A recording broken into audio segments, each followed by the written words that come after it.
The room went silent 3 seconds before anyone realized why. Alec Richardson, 41 years old. A senior operations analyst at Meridian Freight Systems in Kansas City wasn't the kind of man people remembered after meetings. Most employees knew him as the guy with the faded blue shirts, the 12-year-old Ford F-150, and the habit of eating homemade sandwiches alone at lunch. What they didn't know was that Alec had spent months collecting pieces of a puzzle nobody else even knew existed. Then Gavin Mercer looked across a room filled with 186 employees, pointed directly at him, and said, "If Alec walked out tomorrow, we'd replace him by Monday." Alec slowly closed his laptop, and for the first time in months he decided the countdown had begun. If you're watching from somewhere in the world tonight, leave a comment with your country and local time. I always enjoy seeing where these stories reach. And if you enjoy stories about quiet people proving everyone wrong, consider subscribing. We have another powerful story waiting tomorrow. The headquarters of Meridian Freight Systems sat on the eastern edge of downtown Kansas City, 6 floors of glass and steel overlooking Interstate 70. Every quarter, the company gathered everyone in one place, drivers joining remotely from Nebraska, dispatch teams from Wichita, warehouse supervisors from St. Joseph, analysts from Kansas City, managers from Oklahoma City, 186 employees. The all-hands meeting started at exactly 9:00 a.m. At 8:52, Alec Richardson was already seated in the 3rd row. Not the first, not the last, exactly where he always sat. His laptop was open. His notebook rested beside a paper cup of black coffee purchased from a gas station 2 blocks away. Around him, conversations drifted through the room. Nobody paid much attention to Alec. Nobody usually did. A few employees nodded politely as they walked past. Alec nodded back. Nothing more. The large screen at the front displayed the Meridian logo while people settled into their seats. The company had been under pressure recently. Delivery delays, fuel costs, missed deadlines, customer complaints. The executive team needed answers, and more importantly, they needed someone to blame. At precisely 9:00, Gavin Mercer stepped onto the stage. Tall, expensive navy suit, perfectly polished shoes, the kind of executive who never carried his own coffee. His confidence filled the room before he spoke. "Good morning, everyone." The employees answered automatically. Gavin smiled. He enjoyed rooms like this, large audiences, bright lights, complete attention. For nearly 40 minutes he walked through charts and presentations, revenue numbers, expansion plans, projected growth, new contracts. Everything sounded optimistic. Everything looked controlled. Then the presentation shifted. A new slide appeared. Red numbers, declining performance metrics, late shipments, missed delivery windows, customer satisfaction scores. The atmosphere changed immediately. Alec noticed several department managers sit straighter. Everyone knew what came next. Someone would be blamed. The question was, who? Gavin paced slowly across the stage. "Our clients expect better." A click, another slide. "Our partners deserve better." Another click. Then a chart appeared. Alec recognized it immediately. It was one of his reports, or at least it looked like one. Something was different. His eyes narrowed. 3 numbers had been changed, not dramatically, just enough. Enough to redirect responsibility. Enough to alter conclusions. Enough to tell a different story. Alec felt a familiar sensation. Not anger, not surprise. Recognition. The same feeling he had experienced several times over the previous year, whenever numbers started changing after they left his desk. Gavin pointed toward the chart. "This report came directly from our operations analytics department." The room remained silent. Alec continued watching. Gavin's voice sharpened. "These forecasting errors cost Meridian significant money." Another pause. Another step across the stage. Then Gavin looked directly toward the 3rd row, toward Alec. Several people followed his gaze. The room suddenly became much smaller. "Alec Richardson assembled this report." The words landed heavily, not because they were true, but because they were only partially true. Alec had created the original report, not the altered version now displayed on the screen. A few employees shifted uncomfortably. Others stared at their laptops. Nobody wanted eye contact. Gavin continued. "When mistakes happen, accountability matters." Alec remained motionless. His hands stayed folded. His expression didn't change. Years earlier, he might have reacted. Years earlier, he might have defended himself immediately. Not anymore. Experience had taught him something valuable. The loudest person in the room usually revealed the most. Gavin clicked to another slide.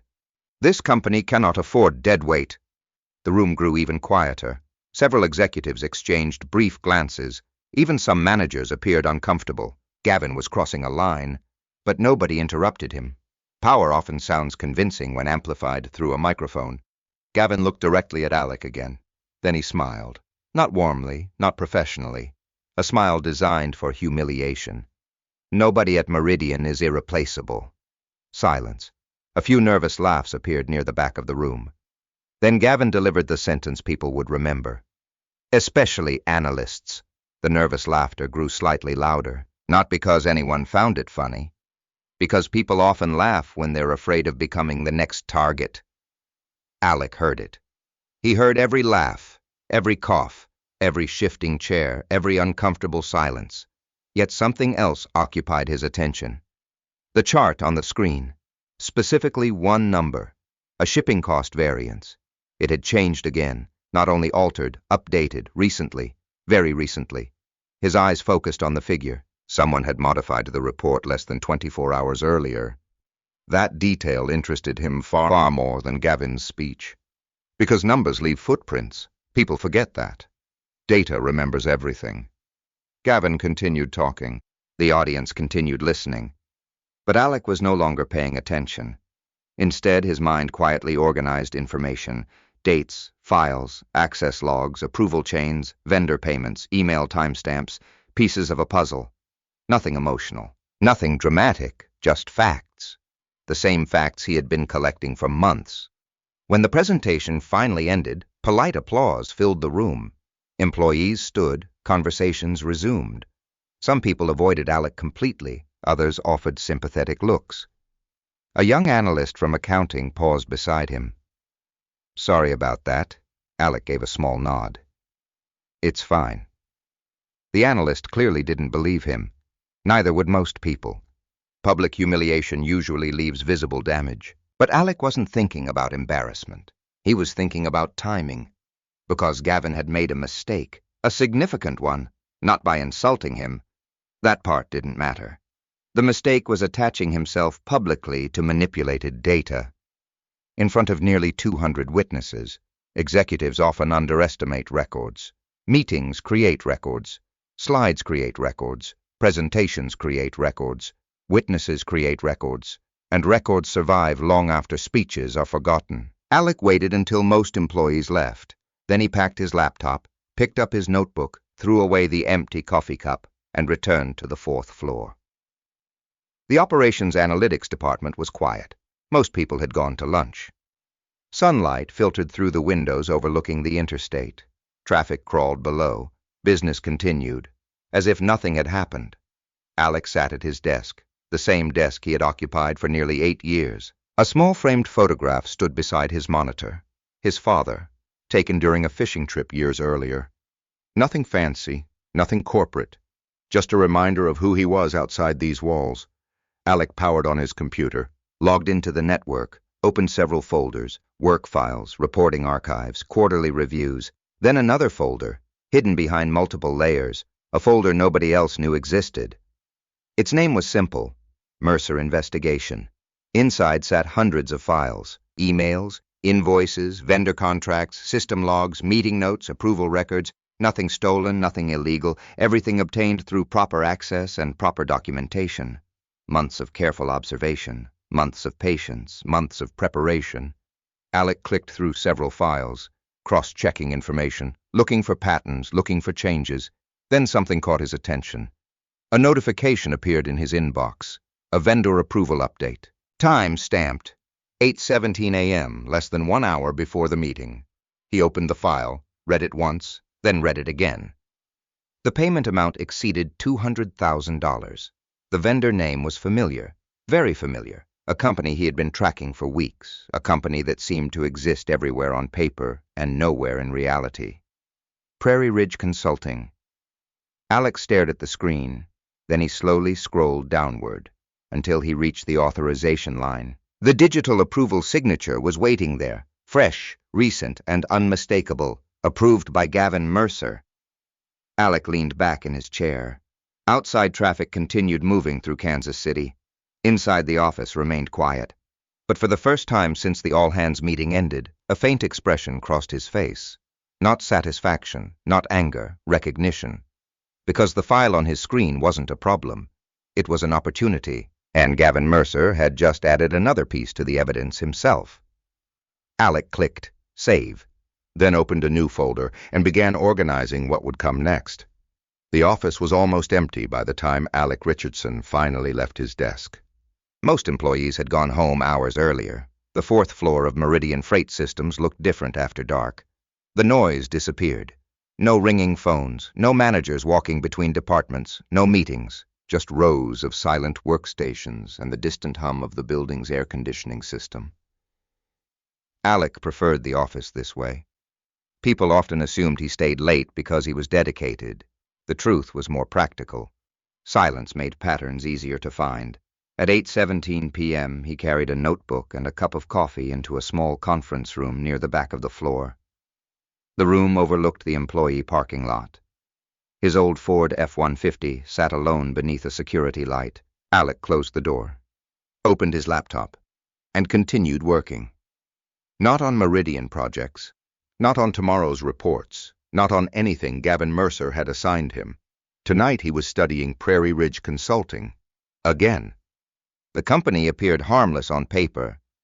According to official records, Prairie Ridge was a logistics consulting firm headquartered outside Tulsa, Oklahoma.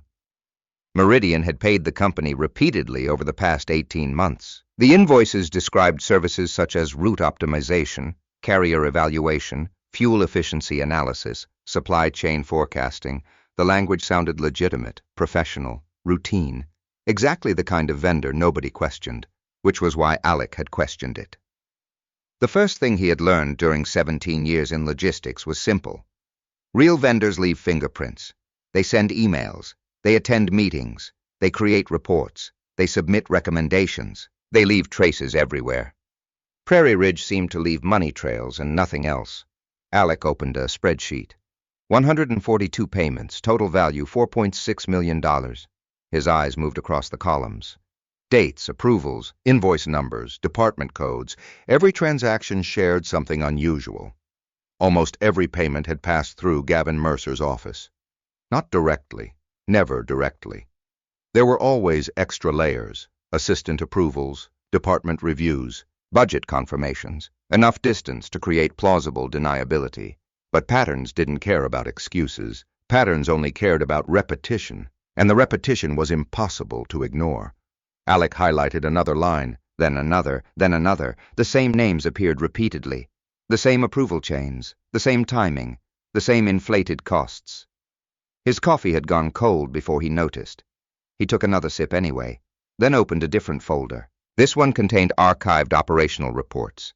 Thousands of files, years of company history. Most people would never voluntarily search through them. Alec had spent months doing exactly that. The reason was simple. Numbers tell stories, and stories change when someone edits the numbers. He opened a fuel expense report from 14 months earlier, then another from 12 months earlier, then another from 9 months earlier. Each report had been revised after submission. Small changes, almost invisible. A percentage here, a cost adjustment there. Nothing dramatic enough to trigger alarms. Yet when combined, the changes redirected millions of dollars. Not stolen directly, repositioned, hidden, buried inside accounting categories most people ignored. Alec leaned back in his chair. Outside rain had started falling over Kansas City. Water streaked across the conference room windows. For a moment he thought about going home, about leaving the investigation alone, about accepting what had happened during the all-hands meeting. People did it every day. Employees were humiliated. Managers escaped consequences. Companies moved on. Life continued. But then he remembered something his father had told him years earlier.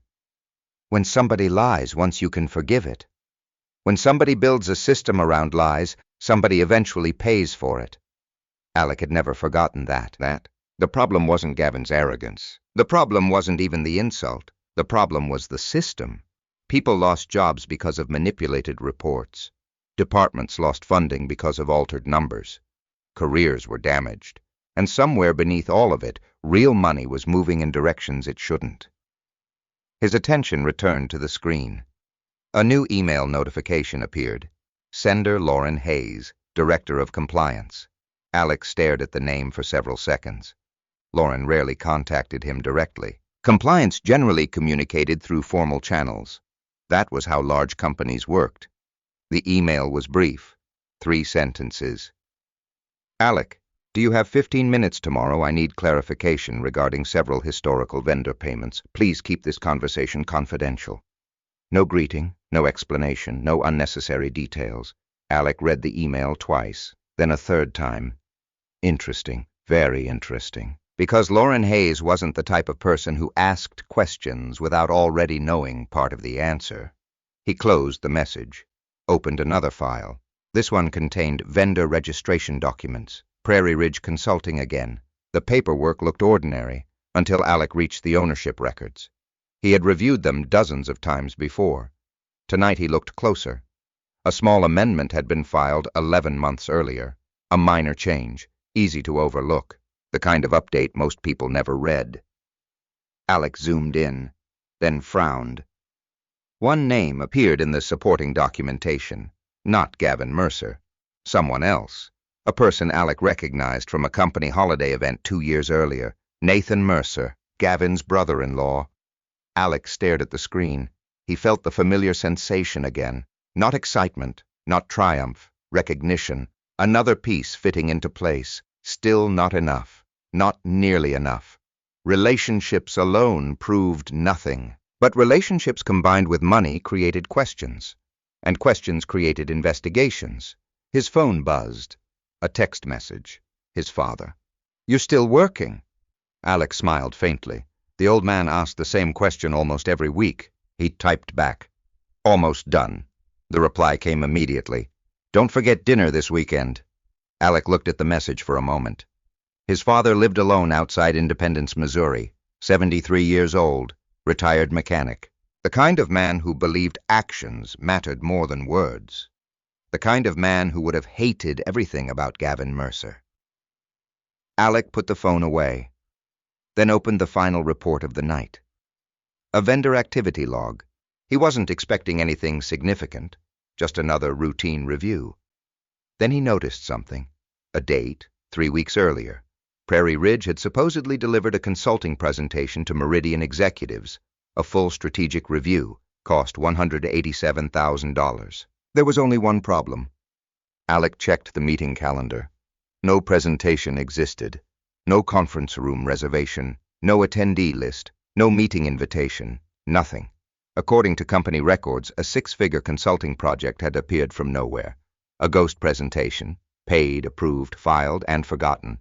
Unless someone went looking. Alec saved the document, then created a new folder. Prairie Ridge Evidence. The folder now contained 27 files, 27 reasons to keep digging, 27 reasons not to react emotionally to Gavin's insult. Patience was doing more damage than anger ever could. The rain outside intensified.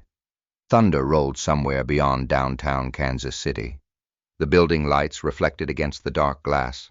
Alec finally shut his laptop. 10:41 p.m. Nearly 14 hours since he'd arrived that morning. He packed his notebook, collected his coffee cup, turned off the conference room lights. But before leaving, he paused. Something bothered him. A small detail. One of those details most people ignored. The email from Lauren. The timing felt unusual. Compliance didn't move this quickly, not without pressure, not without concern. Someone else had noticed something. Someone else had started asking questions, and that meant the investigation might already be larger than Alec realized. He walked toward the elevator. The hallway remained empty. The doors opened with a soft chime. As he stepped inside, another notification appeared on his phone. An automated system alert. Security access review scheduled. Requested by Executive Operations. Alec read the message once, then again. The request had been submitted less than 30 minutes earlier. By Gavin Mercer's office. Alec slipped the phone into his pocket. The elevator doors slowly closed. Below him, the city lights stretched across the Missouri night. Someone was beginning to worry, and worried people often made mistakes. The question was how many mistakes Gavin Mercer would make before this was over. The next morning began like every other morning. Alec Richardson parked his aging Ford F-150 in the employee lot at 7:12 a.m. The sun had barely risen above the Kansas City skyline. The office building reflected pale orange light across its glass exterior. Employees would not begin arriving for another 45 minutes. Alec preferred it that way. Quiet hours created space to think. And lately, thinking had become more important than sleeping. He walked through the nearly empty lobby carrying a black travel mug and a worn leather notebook. The security guard at the front desk nodded. "Morning, Alec." "Morning, Frank." The exchange was routine, simple, predictable, unlike everything happening on the fourth floor. By 8:04 a.m., Alec had already reviewed 3 vendor reports and answered a dozen emails. At 8:11, a message appeared on his screen. From Executive Assistant to Gavin Mercer. Subject meeting request. Please report to Mr. Mercer's office at 8:30 a.m. No agenda, no explanation, no details. Alec stared at the message for a moment, then clicked accept. His expression never changed. But internally he filed the meeting into the same category as every other recent event. Expected. At 8:28 he walked down the executive corridor. The difference between the executive floor and the rest of Meridian was impossible to miss. Thicker carpet, larger offices, framed awards covering the walls, everything designed to communicate status. Power always liked visible reminders of itself.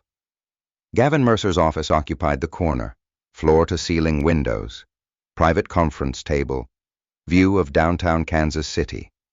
Alec knocked once. "Come in." Gavin sat behind a large walnut desk. No jacket, white shirt, rolled sleeves, a calculated appearance. Executives often tried to look approachable when they were preparing to do something unpleasant. "Take a seat, Alec." Alec sat. Gavin smiled. The same smile from the all-hands meeting, professional on the surface, something colder underneath. For several seconds, neither man spoke. Gavin opened a folder, pretended to review documents. The silence itself was part of the performance. Finally, he looked up. "How are you doing after yesterday?" Alec answered immediately. "Fine." Gavin leaned back. "Good." Another pause. "You know, sometimes people take public feedback personally." Alec remained quiet. Gavin continued. "I hope you understand none of it was personal." The statement hung in the air. Alec simply nodded, because arguing over obvious lies rarely accomplished anything. Gavin seemed almost disappointed by the lack of reaction. He shifted direction. "You're a valuable employee." Interesting. Less than 24 hours earlier, Alec had been publicly described as replaceable. Now he was valuable. People often revealed themselves through contradictions. Gavin continued speaking. "We all make mistakes." Alec watched him carefully. The word mistakes appeared again, the same word Gavin had used during the all-hands meeting. Not errors, not discrepancies, not manipulated reports, mistakes, a softer word, a safer word, the language of someone attempting to control a narrative. Gavin slid a folder across the desk. "I need your help with something." There it was, the real reason for the meeting. Alec opened the folder. Several printed reports rested inside, financial summaries, operational forecasts, vendor performance evaluations. At first glance, they appeared ordinary. Then he noticed the numbers, immediately. Several figures didn't match the original versions stored in the system, not even close. Alec slowly turned another page, then another. The differences were substantial. Entire cost categories had been shifted. Budget overruns had vanished. Vendor expenses had been redistributed. Someone had reconstructed reality, and they had done it badly. Alec looked up. Gavin was watching him, waiting. "What exactly do you need?" Alec asked. Gavin folded his hands. "We have a board review next week." Alec said nothing. "The reports need to be finalized." Still nothing. Gavin tapped the folder. "I need these cleaned up." The phrase landed exactly as Alec expected. Not corrected, not verified. Cleaned up, a dangerous choice of words, especially from an executive. Alec glanced down at the papers again, then back toward Gavin. These don't match the source data. For the first time, Gavin's smile weakened slightly. Only slightly. I know. The answer came too quickly, too confidently. No attempt at explanation, no denial, just acknowledgement. Then Gavin leaned forward. The source data creates unnecessary confusion. Alec remained silent. The board doesn't need confusion. Another pause. The board needs clarity. There it was. The justification. The rationalization. The excuse. Alec had encountered versions of it throughout his career. People rarely described manipulation as manipulation. They called it simplification, alignment, optimization, clarity, anything except the truth. Gavin's voice lowered. I need you to sign off on these. The room became very quiet. Outside the windows, traffic moved across downtown Kansas City. Inside the office, everything slowed. Alec looked at the reports, then at Gavin, then back to the reports. His pulse remained steady, his breathing unchanged. Because the request itself wasn't surprising. The timing was. For months Gavin had maintained distance, layers, buffers, plausible deniability. Now he was placing altered documents directly in front of Alec, and asking for approval, personally. Alec understood what that meant. Pressure was increasing. Someone was becoming impatient. Someone was becoming careless. Why me? Alec asked. Gavin smiled again. Because your name is already attached to most of the underlying reports.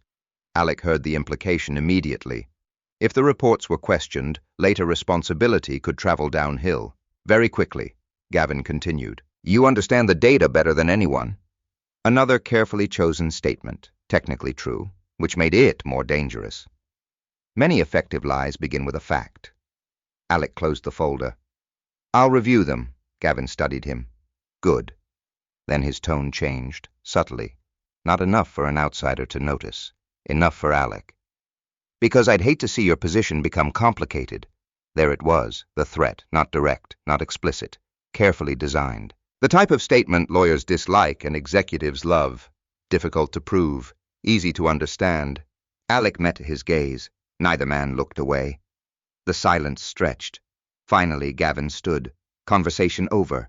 Meeting finished. Decision expected.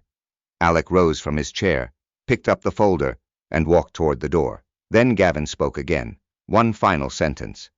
If things don't improve, there may be organizational changes. Alec paused, only for a second, then continued walking. The door closed behind him. The executive corridor felt cooler somehow, or maybe clearer. He returned to his desk without speaking to anyone, without stopping, without checking email. The moment he sat down, he opened a blank message. Recipient, his personal email address. Subject meeting notes, 8:30 a.m. Then he began typing. Not opinions, not interpretations, facts, date, time, location, documents presented, statements made. Exact phrases remembered, organizational changes. Need these cleaned up, board review, sign off, every detail, every word, every sequence. Years earlier, a mentor had taught him something important. Memory fades. Records survive. At 9:02 a.m. he sent the email. A permanent timestamp, a documented record, simple, legal, effective. Then he created another file, Executive Interaction Log. Today's entry became number 17. The folder continued growing. One document at a time. One conversation at a time. One piece of evidence at a time. Across the office, employees began arriving. Phones started ringing. Meetings appeared on calendars. Business resumed. But Alec barely noticed. His attention remained fixed on the folder Gavin had handed him. Because something had changed. The situation was moving faster now. The pressure, the altered reports, the threats, the access review, the board meeting. Separate events were beginning to connect. And when separate events begin connecting, a timeline starts forming. A timeline creates accountability. Accountability creates consequences. Alec opened one of the altered reports again, compared it against the original, then another, and another. The differences were larger than he expected. Large enough to matter. Large enough to attract attention. Large enough to hurt someone, perhaps several people. Outside his window, clouds drifted across the Missouri sky. Inside, Alec stared at the screen. Not angry, not afraid, just increasingly certain. The month Gavin Mercer thought he controlled was already slipping away from him. He simply didn't know it yet. 3 days after the meeting in Gavin Mercer's office, Alec Richardson stopped looking only at spreadsheets. The numbers were telling a story, but numbers alone rarely changed anything. People did. People made decisions. People signed approvals. People created systems. And people suffered when those systems became corrupt. On Thursday afternoon, Alec left Meridian headquarters at exactly 5:03 p.m. Instead of driving home, he headed north toward Independence, Missouri. The sky was gray. Rain threatened but never arrived. Traffic moved steadily along Interstate 70. Alec's destination wasn't a business office, it wasn't a law firm, it wasn't a government agency. It was a small diner called Maggie's Corner Cafe, the kind of place where coffee cups were never empty and everybody seemed to know each other. A woman sat alone in a booth near the window. Sandra Mitchell, 55 years old, former dispatch manager, 22 years at Meridian before her career ended abruptly. Alec had not seen her in nearly 18 months, yet she recognized him immediately. "You still drive that truck?" Alec smiled faintly. "You still notice everything." Sandra laughed. "Occupational hazard." A waitress brought coffee. Neither touched it immediately. Both understood why they were there. Not for nostalgia, not for small talk, for answers. Sandra studied him for a moment. "You finally started asking questions." Alec leaned back slightly. "I should have started earlier." She nodded. "Probably. No judgment, just honesty." Sandra had always been honest. That was one reason she no longer worked at Meridian. For several moments, neither spoke. The diner hummed quietly around them. Forks against plates. Conversations from nearby tables. The scent of fresh coffee and fried onions. Normal life continuing around abnormal problems. Finally, Sandra spoke. "Gavin?" Alec nodded. Sandra wasn't surprised. Not even slightly. He always thought he was smarter than everyone else. Alec listened. Years of experience had taught him something valuable. People reveal more when they aren't interrupted. Sandra wrapped both hands around her coffee cup. "I remember the first time I saw it. Saw what? The blame." She stared toward the window, watching traffic pass. Whenever something went wrong, Gavin never looked upward. She tapped the table. He always looked downward. Alec remained silent. Sandra continued. "Driver misses a delivery. Tap. Dispatch gets blamed. Tap. Dispatch complains. Tap. Operations gets blamed. Tap. Operations pushes back. Tap. Someone suddenly becomes expendable." The last word hung in the air. Expendable. Replaceable. Different words. Same meaning. Sandra noticed his expression. "He used that word with you too, didn't he?" Alec nodded once. Sandra laughed softly. Not because it was funny, because it was predictable. "He never changes." The waitress refilled their coffee, then moved away. Sandra lowered her voice. "You know why I left?" Alec thought he did. But assumptions were dangerous. "I know the official reason." Sandra smiled. "Exactly." The official reason. Every company had official reasons. Performance issues, restructuring, strategic realignment, professional disagreements, safe language, corporate language, language that concealed more than it revealed. Sandra reached into her purse, removed a folded envelope, placed it on the table. She didn't push it toward him immediately. Instead, she looked directly at him. "For 18 months, I wondered whether to throw this away." Alec's attention sharpened. Sandra finally slid the envelope across the table. "I kept it because something felt wrong." Alec opened it carefully. Several pages rested inside. Old emails, printed years earlier, handwritten notes, meeting summaries. Most appeared ordinary. Then one page caught his attention. A procurement review, 3 years old. The vendor name jumped off the page immediately. Prairie Ridge Consulting. Alec felt a slight tightening in his chest. Not surprise. Recognition. Again. The company appeared everywhere. Like fingerprints on every surface, Sandra noticed. "Thought that might interest you." Alec continued reading. The document showed concerns raised by multiple departments. Questions regarding billing. Questions regarding deliverables. Questions regarding contract renewals.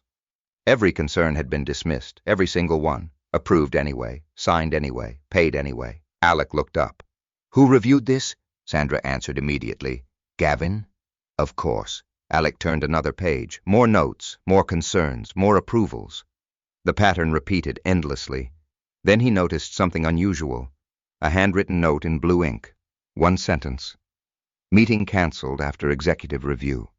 No explanation, no details, just a cancellation. Sandra pointed toward the note. That meeting was supposed to be an audit discussion.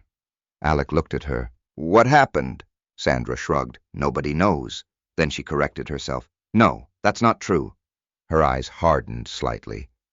Somebody knows. The implication was obvious. Alec carefully returned the papers to the envelope. Sandra watched him. You found something big, haven't you? The question lingered between them. Alec chose his answer carefully.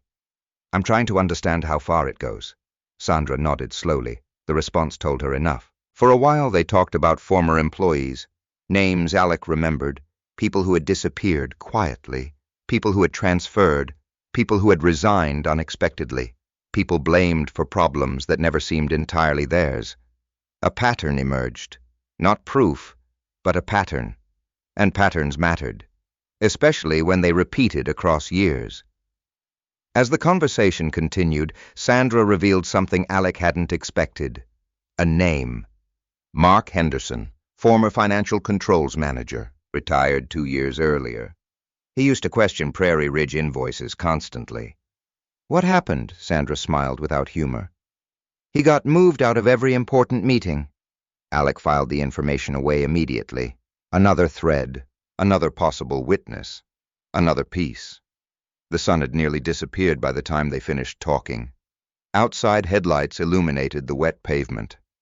Inside the diner, evening customers filled the booths. Sandra looked at him carefully. You planning to take this somewhere? Alec considered the question, then answered honestly. If the facts lead somewhere. Sandra nodded. Good answer. Not revenge, not emotion, facts. The only thing capable of surviving scrutiny. Before leaving, Sandra reached into her purse one final time. This time she produced a flash drive, small, black, unremarkable. Alec stared at it. Sandra placed it beside the envelope. I almost forgot. What is it? Copies. Copies of what? Sandra smiled slightly. The files they deleted after I left. For the first time during the entire conversation, Alec felt genuine surprise. Not visible, not dramatic, but real. Sandra noticed. Yeah. She took another sip of coffee. I thought you'd appreciate that. Alec carefully picked up the drive. Its weight felt insignificant. Its contents probably weren't. Outside, thunder rolled somewhere in the distance. The first drops of rain finally began striking the diner windows. Sandra stood. So what's next? Alec looked down at the envelope, then the flash drive, then toward the rain outside. I keep digging, Sandra smiled. Good. Then she paused. One final thought. Just remember something. Alec waited. Gavin didn't survive this long because he's lucky. Sandra adjusted her coat. He survives because he sees threats coming. The warning settled heavily. Alec understood immediately. People like Gavin Mercer rarely lost because of a single mistake. They lost because dozens of mistakes finally connected, and connecting those mistakes required patience. Sandra left first, walking toward the parking lot beneath the rain. Alec remained seated for another minute, studying the flash drive in his hand, thinking, organizing, planning. Eventually he stood, paid the bill, and returned to his truck. The rain intensified as he drove back toward Kansas City. Traffic lights reflected across wet pavement. The city glowed in the distance. Inside the cab, the envelope rested on the passenger seat. The flash drive beside it. More evidence, more questions, more history. And history mattered. Because the deeper Alec looked, the clearer one thing became. Gavin Mercer hadn't started this recently. Whatever was happening inside Meridian Freight Systems had roots stretching back years, maybe longer. The investigation wasn't growing wider anymore. It was growing deeper, and Alec had a feeling the flash drive Sandra handed him was about to prove exactly how deep. Alec Richardson waited until Saturday morning before opening the flash drive. Not because he lacked curiosity, because he trusted discipline more than curiosity. The drive could wait. Facts weren't improved by excitement. At 6:40 a.m., he sat at the kitchen table in his small house outside Kansas City. A cup of coffee rested beside his laptop. Rain tapped softly against the windows. The neighborhood remained quiet. Most people were still asleep. Alec inserted the flash drive. For several seconds, nothing happened. Then a folder appeared. Its name was simple: Archived Dispatch Files. Sandra Mitchell had organized everything carefully. Subfolders, dates, meeting records, vendor reviews, internal emails, deleted reports, years of history. Alec leaned forward. His attention sharpened immediately. This wasn't random information. This was a roadmap. Sandra had spent years preserving documents before leaving Meridian. Perhaps she had known someday someone would need them. Perhaps she simply couldn't bring herself to destroy them. Either way, the result was the same. Alec now possessed records Meridian no longer believed existed. He began reading. One file became 3, 3 became 10. Time disappeared. Hours passed. The rain outside intensified. Inside, the story became clearer and uglier. The first major discovery appeared just before 9 o'clock. An internal review from nearly 4 years earlier. The report analyzed vendor performance across multiple regions. Most vendors had detailed evaluations, metrics, recommendations, operational notes. Prairie Ridge Consulting had none. The evaluation section was almost blank. One sentence appeared beneath the contract summary: no measurable deliverables provided. Alec read it twice, then 3 times. The company had received hundreds of thousands of dollars. Yet, internal reviewers had documented no measurable results. What happened next interested him even more. The review had been scheduled for Escalation, then abruptly canceled. Reason executive override, approving executive Gavin Mercer. Alec sat back. Another pattern, another suppression, another document buried before anyone could ask difficult questions. He continued digging. By noon, the evidence had expanded significantly. The deeper he searched, the more Prairie Ridge resembled a ghost. Invoices existed, payments existed, approvals existed. Actual work seemed remarkably difficult to find. The company supposedly specialized in route optimization, yet none of Meridian's operational improvements could be directly linked to them. They claimed to provide strategic recommendations. No recommendation reports existed. They billed consulting hours. No meeting records supported the hours claimed. The situation made less sense every hour, which usually meant he was getting closer to the truth. At 12:43 p.m., Alec found something new: a vendor registration package, older than the one currently stored in Meridian's system, an original version, before amendments, before updates, before modifications. He opened it carefully. The ownership section immediately caught his attention. A name appeared: Daniel Mercer. Alec frowned. Not Nathan Mercer, not Gavin Mercer, Daniel Mercer. The relationship wasn't immediately obvious, but the surname certainly was. Alec opened another browser window. Public business records, state filings, property registrations, corporate databases. 40 minutes later, he found the connection. Daniel Mercer was Gavin Mercer's cousin. The realization settled quietly. Not proof, not even close. Family relationships alone meant nothing. But when family relationships appeared alongside millions of dollars in contracts, questions multiplied rapidly. Alec added another note to his investigation file, then another, then another. By mid-afternoon, his evidence folder contained dozens of new entries. The structure of the scheme remained incomplete, but the outline was emerging. Prairie Ridge wasn't just suspicious. It appeared deliberately protected. Every time scrutiny approached, somebody intervened. Every time questions surfaced, somebody redirected attention. Every time documentation threatened to expose something, somebody buried it. And almost every trail eventually led back toward Gavin Mercer. At 3:17 p.m., Alec received an email. Lauren Hayes, Director of Compliance. The subject line contained only 2 words: need update. Alec stared at the message. Lauren was becoming more active, more urgent. That alone was significant. Compliance departments moved slowly, cautiously. For Lauren to accelerate meant she had discovered something herself. Alec replied, available Monday. Within 3 minutes, another message arrived. Monday, private conference room, 7:00 a.m. confidential, no explanation, no details, only urgency.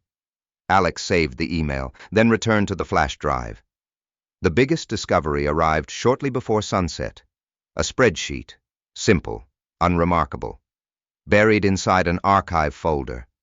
The file appeared to track consulting expenditures. At first glance, nothing unusual stood out. Then Alec noticed a pattern. Prairie Ridge invoices consistently arrived near quarter-end reporting periods. Almost every large payment occurred shortly before executive performance reviews, shortly before board meetings, shortly before financial presentations. The timing repeated too often to be coincidence. Alec highlighted the dates. 1 quarter, 2 quarters, 5 quarters, 8 quarters. The pattern remained consistent. The vendor wasn't merely receiving money. The vendor appeared connected to specific reporting cycles. That changed everything. Because now the question wasn't simply where the money went. The question became why the money moved when it did. And that question pointed toward motive. Motive mattered. Fraud investigations weren't built solely on suspicious transactions. They required intent, purpose, benefit. Alec began comparing payment dates against executive performance bonuses. The process took nearly an hour. When he finished, he stared silently at the screen. Every major Prairie Ridge payment occurred shortly before operational performance metrics improved on paper. Improved metrics led to executive bonuses. Improved metrics strengthened leadership evaluations. Improved metrics protected careers, including Gavin Mercer's. The pieces were finally beginning to fit together.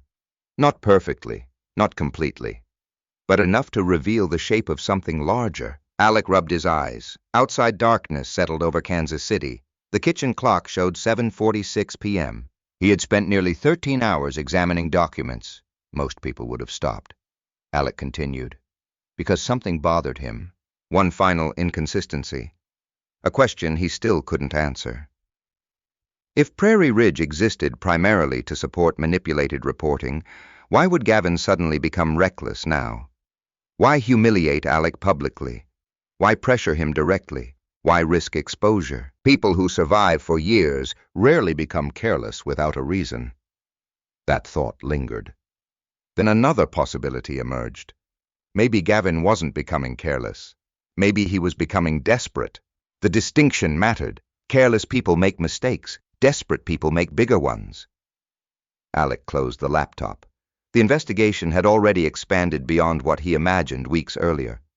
This was no longer about an insult, no longer about a public humiliation, no longer even about Gavin Mercer alone. The evidence suggested a system, a structure, a network of decisions extending across years. Yet every structure has weak points, every system has pressure points, and pressure was increasing.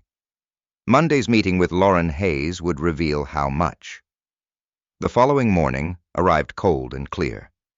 Alec drove to visit his father in Independence. The older man spent most of the afternoon repairing an old lawn tractor.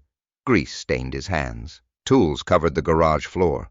The scene felt reassuringly normal. At one point, his father glanced toward him. "You look like you're carrying something." Alec smiled slightly. "Work?" His father nodded. "That usually means people." The answer was accurate enough. For a while they worked in silence. Then his father spoke again.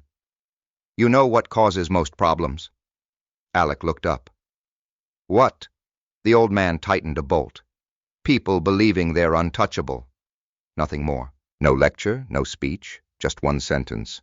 Alec thought about it all the way home. That evening he reviewed his notes one final time. Prairie Ridge, vendor payments, executive overrides, family connections, reporting cycles, manipulated metrics, a growing mountain of evidence. Yet one thing remained missing: an insider. Someone currently inside the system. Someone close enough to witness what was happening in real time. Alec closed the final file. Across the city, lights glowed beneath the Missouri night sky. Tomorrow morning he would meet Lauren Hayes. Tomorrow he would learn what compliance already knew. And if his instincts were correct, the circle around Gavin Mercer was about to become much smaller. Monday began earlier than usual. At 6:38 a.m., Alec Richardson parked outside Meridian Freight Systems and sat quietly inside his truck. The city was still waking up. Downtown Kansas City glowed beneath pale morning light. For several moments he remained motionless, reviewing the conversation he expected to have with Lauren Hayes. The evidence was growing. The risks were growing with it. And somewhere inside the building, Gavin Mercer was likely preparing for the board review scheduled the following week. Alec checked the time. 6:52. Then he stepped out of the truck and headed inside. The hallways were nearly empty. Cleaning crews were finishing their shifts. Only a few early employees had arrived. Conference Room D sat on the far side of the third floor. Small, private, no exterior windows. Lauren had chosen it deliberately. At exactly 7:00 a.m., Alec opened the door. Lauren was already there. A laptop sat open in front of her. Several printed documents rested beside it. No coffee, no small talk, no wasted movement. She looked tired, which immediately caught Alec's attention. Lauren Hayes rarely looked tired. She was the type of person who built her career on preparation. If she appeared exhausted, something significant was happening. "Morning."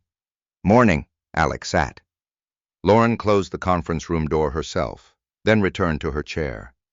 For several seconds she simply studied him, measuring, evaluating, deciding how much she could say. Finally she spoke. "How much have you found?" The question was direct. No corporate language, no careful phrasing. Alec appreciated that. "Enough to know Prairie Ridge shouldn't exist inside our vendor network." Lauren nodded slowly, not surprised, not shocked, just confirmed. That alone told Alec plenty. She already knew, or at least suspected. Lauren folded her hands. "You're not wrong." Silence followed. Then she slid a document across the table. Alec looked down. Vendor Access Review, Internal Compliance Report, 6 months old, status closed, reason insufficient evidence. Alec scanned several pages. The report documented concerns regarding Prairie Ridge, missing deliverables, incomplete audits, questionable invoices. Every concern matched what he had discovered independently. Then he reached the final page. The investigation had been terminated. Authorized by Executive Operations, Gavin Mercer. Alec looked up. Lauren gave a slight nod. "You see the problem?" "Yes." "Good." She leaned back. "The problem is bigger than the vendor." Alec remained silent. Lauren continued. "We started asking questions last year." Another document slid across the table. This one concerned procurement controls. Then another. Financial approval irregularities. Then another. Internal reporting discrepancies. The stack continued growing. Alec noticed something immediately. Each investigation ended the same way. Closed, dismissed, reassigned, delayed, buried, a pattern. The same pattern Sandra Mitchell had described. The same pattern Alec had uncovered independently. Lauren watched him carefully. "You're connecting the dots." "Trying to." "Good." Her voice lowered. "Keep doing that." For a moment neither spoke. Then Alec asked the obvious question. "Why now?" Lauren didn't answer immediately. Instead, she opened her laptop, rotated the screen, displayed a spreadsheet. Alec's eyes narrowed. Executive bonus projections, quarterly targets, performance metrics, operational benchmarks, numbers, large numbers, very large numbers. Lauren tapped one column. "If the board approves next week's report," she paused, "certain executives receive substantial compensation adjustments." Alec understood instantly. Money. Money explained almost everything. Not all corruption begins with greed, but most of it ends there. Lauren closed the spreadsheet, then looked directly at him. "Gavin is under pressure." Alec thought back to the previous week. The all-hands meeting, the public humiliation, the altered reports, the threats. Suddenly, everything seemed clearer. Not confidence, pressure. Not strength, urgency. A man trying to hold something together. Lauren glanced toward the door, then lowered her voice further. "We're also seeing unusual personnel activity." That caught Alec's attention. "What kind?" "Access reviews."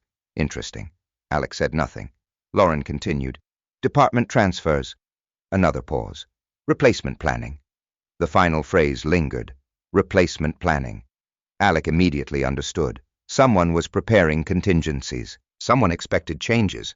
Lauren watched his reaction. Your name appeared. No surprise. Not anymore. Alec had expected as much. Lauren reached into a folder, removed a printed organizational chart. One name had been highlighted, Tyler Brooks. Alec recognized him immediately.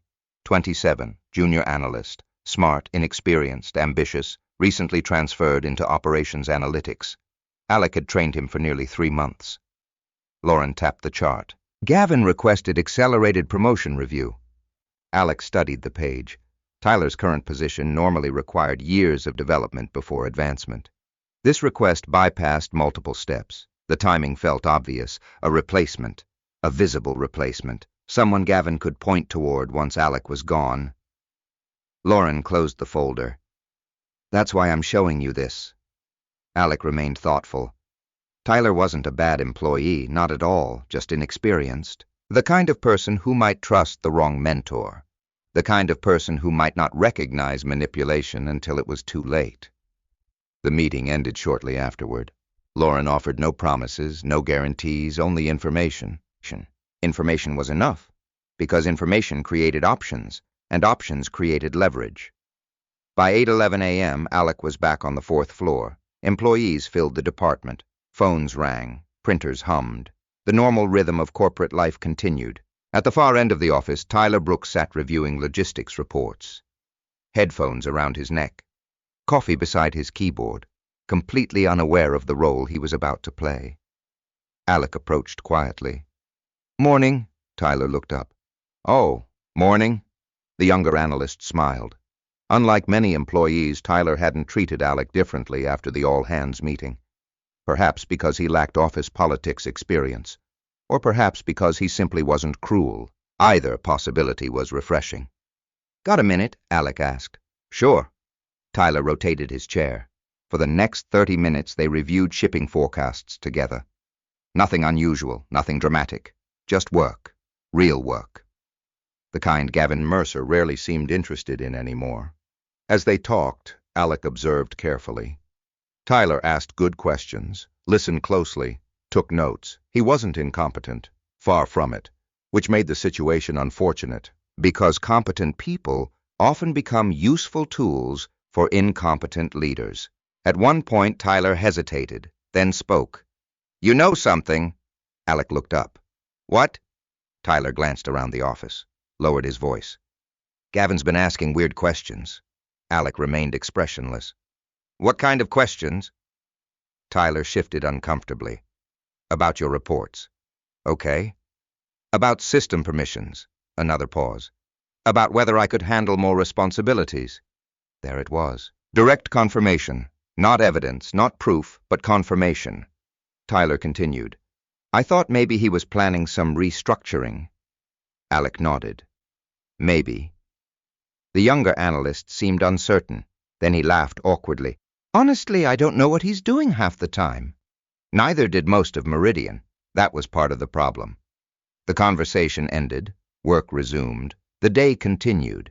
Then at 4:26 p.m., something unexpected happened. Tyler appeared beside Alec's desk. His expression looked different. Concerned, confused, almost nervous. "You got a second?" Alec looked up. "Sure." Tyler glanced around, making certain nobody was listening. Then he held up a flash drive. Small, black, ordinary. Yet something about the way he held it immediately caught Alec's attention. "What is it?" Alec asked. Tyler swallowed. "Something Gavin asked me to work on." Alec said nothing. Tyler lowered his voice even further. "And honestly," he hesitated, "I don't think he wanted anyone else seeing it." The office noise seemed to fade for a moment. Phones, conversations, printers, everything became distant. Alec looked at the flash drive, then at Tyler, then back at the flash drive, because instincts told him the next piece of this puzzle had just arrived on its own. The flash drive remained in Alec Richardson's desk drawer until after sunset. Not because he wasn't curious, because he had learned long ago that important evidence deserved patience. Impulsive decisions created mistakes, and mistakes destroyed investigations. At 6:41 p.m., most of Meridian Freight Systems had emptied. The 4th floor was nearly silent. A cleaning cart rolled somewhere down the hallway. The city lights of Kansas City flickered beyond the office windows. Alec locked his office door, then finally removed the flash drive from the drawer. Tyler Brooks had looked genuinely uncomfortable when he handed it over. That detail mattered. Tyler wasn't trying to impress anyone. He wasn't playing politics. He looked like someone who had stumbled into something he didn't understand. Those people often became the most reliable witnesses. Alec inserted the drive. Several folders appeared immediately. Nothing unusual at first glance. Quarterly forecast draft, board presentation materials, operations review, executive summary, standard names, standard formatting, the kind of files every executive presentation contained. Alec opened the first document, then the second, then the third. For several minutes, everything appeared normal. Then he found it. Version history. Most employees ignored metadata. Alec never did. Metadata told stories people forgot to erase. He opened the revision logs. The original file showed one set of numbers. The current file showed another. Not dramatically different, strategically different. Delivery performance increased. Cost overruns reduced. Vendor expenses redistributed. Operational efficiency improved. The board presentation looked healthier than reality, much healthier. Alec compared the figures against source reports, then against archived records, then against the operational database. By 7:15 p.m., the conclusion became unavoidable. The board packet had been manipulated, not partially, not accidentally, systematically. The discrepancies exceeded $3.8 million. Alec stared quietly at the screen. Outside traffic flowed through downtown Kansas City. Inside, another piece of the puzzle settled into place. The purpose suddenly became clearer. Prairie Ridge wasn't merely a questionable vendor. The vendor appeared connected to a broader effort to manufacture performance. Manufactured performance protected executive bonuses, protected promotions, protected reputations, protected Gavin Mercer. A notification interrupted his thoughts. An email. Lauren Hayes, need to meet tomorrow. Off-site, no details, only an address. A diner on the western edge of Kansas City. Interesting, very interesting. Compliance officers rarely scheduled off-site meetings unless they wanted privacy, which meant Lauren had something important to say. The next morning arrived gray and cold. At 6:55 a.m., Alec entered the diner. The place was nearly empty. A truck driver sat at the counter. A retired couple occupied a booth near the back. Lauren Hayes sat alone beside the window. No laptop, no company folder, no Meridian badge. A deliberate choice. She looked up as Alec approached. "You found something?" It wasn't a question. Alec slid into the booth. "I found several things," Lauren nodded. "Tell me." For the next 20 minutes, Alec walked through the discrepancies. Board packet revisions, version histories, financial variances, metadata, approval chains. Lauren listened without interrupting, only occasionally taking notes. When he finished, she sat silently for several seconds. Then she exhaled slowly. "That's worse than I thought." The statement immediately caught Alec's attention. "Worse? How?" Lauren glanced toward the window, as if organizing her thoughts. Then she spoke. "Because you're not the only one looking." Alec remained silent. Lauren continued. "The board has started asking questions. That changed everything. Board involvement transformed internal concerns into institutional risk. Companies could ignore employees. They could ignore departments. Ignoring directors was considerably harder." Lauren lowered her voice. "Audit committee requested preliminary information last week." Alec absorbed that quietly. Audit committee. A level far above departmental politics, far above Gavin Mercer, far above most executives. Lauren continued. "They aren't conducting a formal investigation yet." Yet. The word mattered. "But they're paying attention." Alec nodded slowly. The pressure surrounding Gavin suddenly made more sense. The public humiliation, the altered reports, the replacement planning, the push for signatures. A man under scrutiny often becomes more dangerous. Lauren studied him carefully. "How much evidence do you actually have?" Alec considered the question, then answered honestly. "Enough to establish a pattern." Lauren waited. "Not enough to establish intent." The distinction mattered a great deal. Suspicious behavior created questions. Intent created consequences. Lauren seemed relieved by the answer, not because the situation was better, because Alec understood the difference. Many employees made accusations. Few understood how investigations actually worked. Lauren did. Alec did. Evidence had to survive scrutiny. Every document, every timestamp, every email, every claim. The truth needed structure, otherwise it became opinion. Lauren took a sip of coffee, then leaned forward. "What if I told you Gavin isn't your only problem?" The statement lingered. Alec remained still. "What do you mean?" Lauren glanced around the diner, again ensuring privacy. Then she spoke carefully. Some approvals went beyond his office. Alec's attention sharpened. "Who?" Lauren shook her head. "Not yet." Not yet. Interesting. She knew something, perhaps several things, but she wasn't ready to reveal them. That meant the situation remained incomplete, which also meant caution remained necessary. The waitress refilled their coffee. Neither touched it immediately. Lauren reached into her purse, removed a small envelope, placed it on the table. "This came from procurement." Alec opened it. Inside were copies of internal communications. Nothing dramatic at first glance. Then one email stood out. Subject: vendor concern escalation. Attached beneath the message chain was a simple instruction: leave Prairie Ridge alone. No explanation, no justification, no investigation. Just a directive. The sender's name had been removed, redacted. Alec looked up. Lauren nodded. "We're still tracing that." Another thread. Another loose end. Another sign the situation extended beyond a single executive. For a moment neither spoke. The diner remained quiet. Morning sunlight slowly emerged through the clouds. Outside, commuters hurried toward work. Inside, the scope of the investigation continued expanding. Lauren finally broke the silence. "What are you planning to do?" Alec looked down at the envelope, then toward the window, then back at Lauren. "The same thing I've been doing." She waited. "Keep collecting facts." A faint smile crossed her face. Good answer, the only answer, really. Lauren checked the time, then stood. "We should leave separately." Alec nodded. Before walking away, she paused. One final sentence. "The board meeting is in 6 days." Then she left. The meaning was obvious. Time was running out. By the time Alec returned to Meridian, the office had become busy. Employees moved through hallways. Meetings filled conference rooms. Phones rang continuously.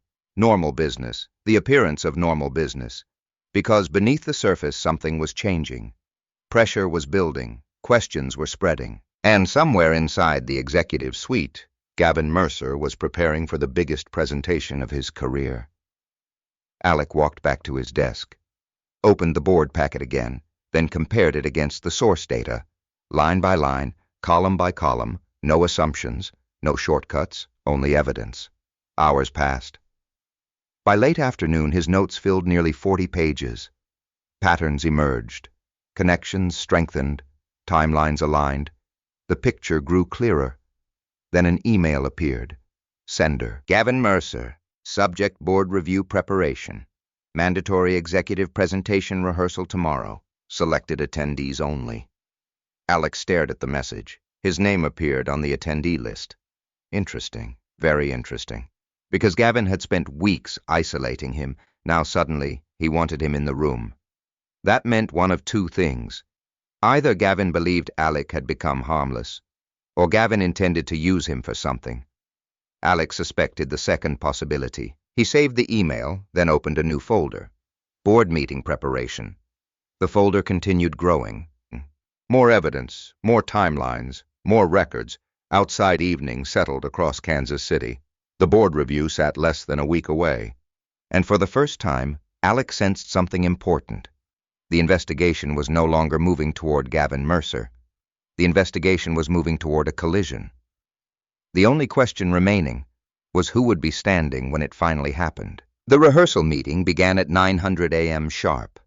It took place in Conference Room A, the largest meeting room inside Meridian Freight Systems. A wall-sized display covered one side of the room. Executive presentations were already loaded onto the screen.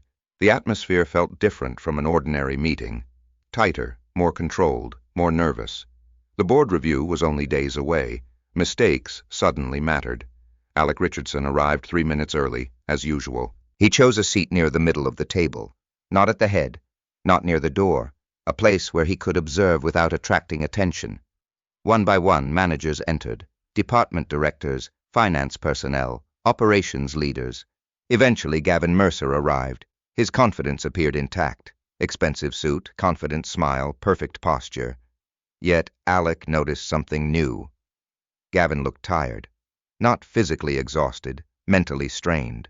Small differences revealed it. The tension around his eyes, the impatience in his movements, the way he checked his phone repeatedly. Pressure leaves fingerprints, just like data. The meeting began. Slides appeared, forecasts, revenue projections, operational metrics, everything polished, everything carefully prepared, everything designed to survive board scrutiny, at least on the surface. Alec remained quiet, taking notes, watching, listening. For nearly 40 minutes, Gavin led the discussion. Questions emerged. Answers followed. Most attendees simply nodded along. Then one slide appeared.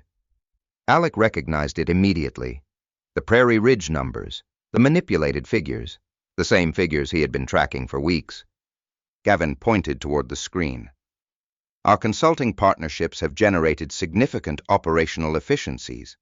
Alec wrote down the exact sentence, word for word. Records mattered. A few minutes later, Gavin advanced to another slide. Again, the numbers appeared. Again, the discrepancies remained. Again, the narrative contradicted reality. The room continued moving forward. Then Gavin did something unexpected. He turned toward Alec. Anything you'd like to add? Several people looked up. The question appeared harmless, professional, reasonable. But Alec understood the purpose. Gavin wanted endorsement, validation, confirmation, a witness. If Alec publicly supported the numbers, now responsibility could later be shared, distributed, diluted. Alec looked at the screen, then at Gavin, then back at the screen. The figures don't match the source reports I reviewed. Silence. Instant silence. No raised voice, no accusation, just a statement. Factual, direct. Several executives shifted in their seats. Gavin's smile tightened, only slightly. I believe you're looking at outdated data. Alec remained calm. I don't think so. Another pause, longer this time. The atmosphere changed. People sensed something, not the details, just the tension. Gavin clicked to another slide, moving on quickly, too quickly, Alec noticed. So did several others. The meeting continued. But something important had happened. A question now existed inside the room. Questions are dangerous, especially when executives spend months trying to avoid them. At 10:26 a.m., the rehearsal finally ended. People gathered their materials. Conversations resumed. Managers drifted toward the door. Then Gavin spoke. Alec, stay for a minute. Of course. Several employees glanced back as they left. Nobody lingered. Within moments, the room was empty, except for Alec and Gavin. The door closed. Silence returned. Gavin remained standing. Alec stayed seated. Neither spoke immediately. The power dynamic felt different than before.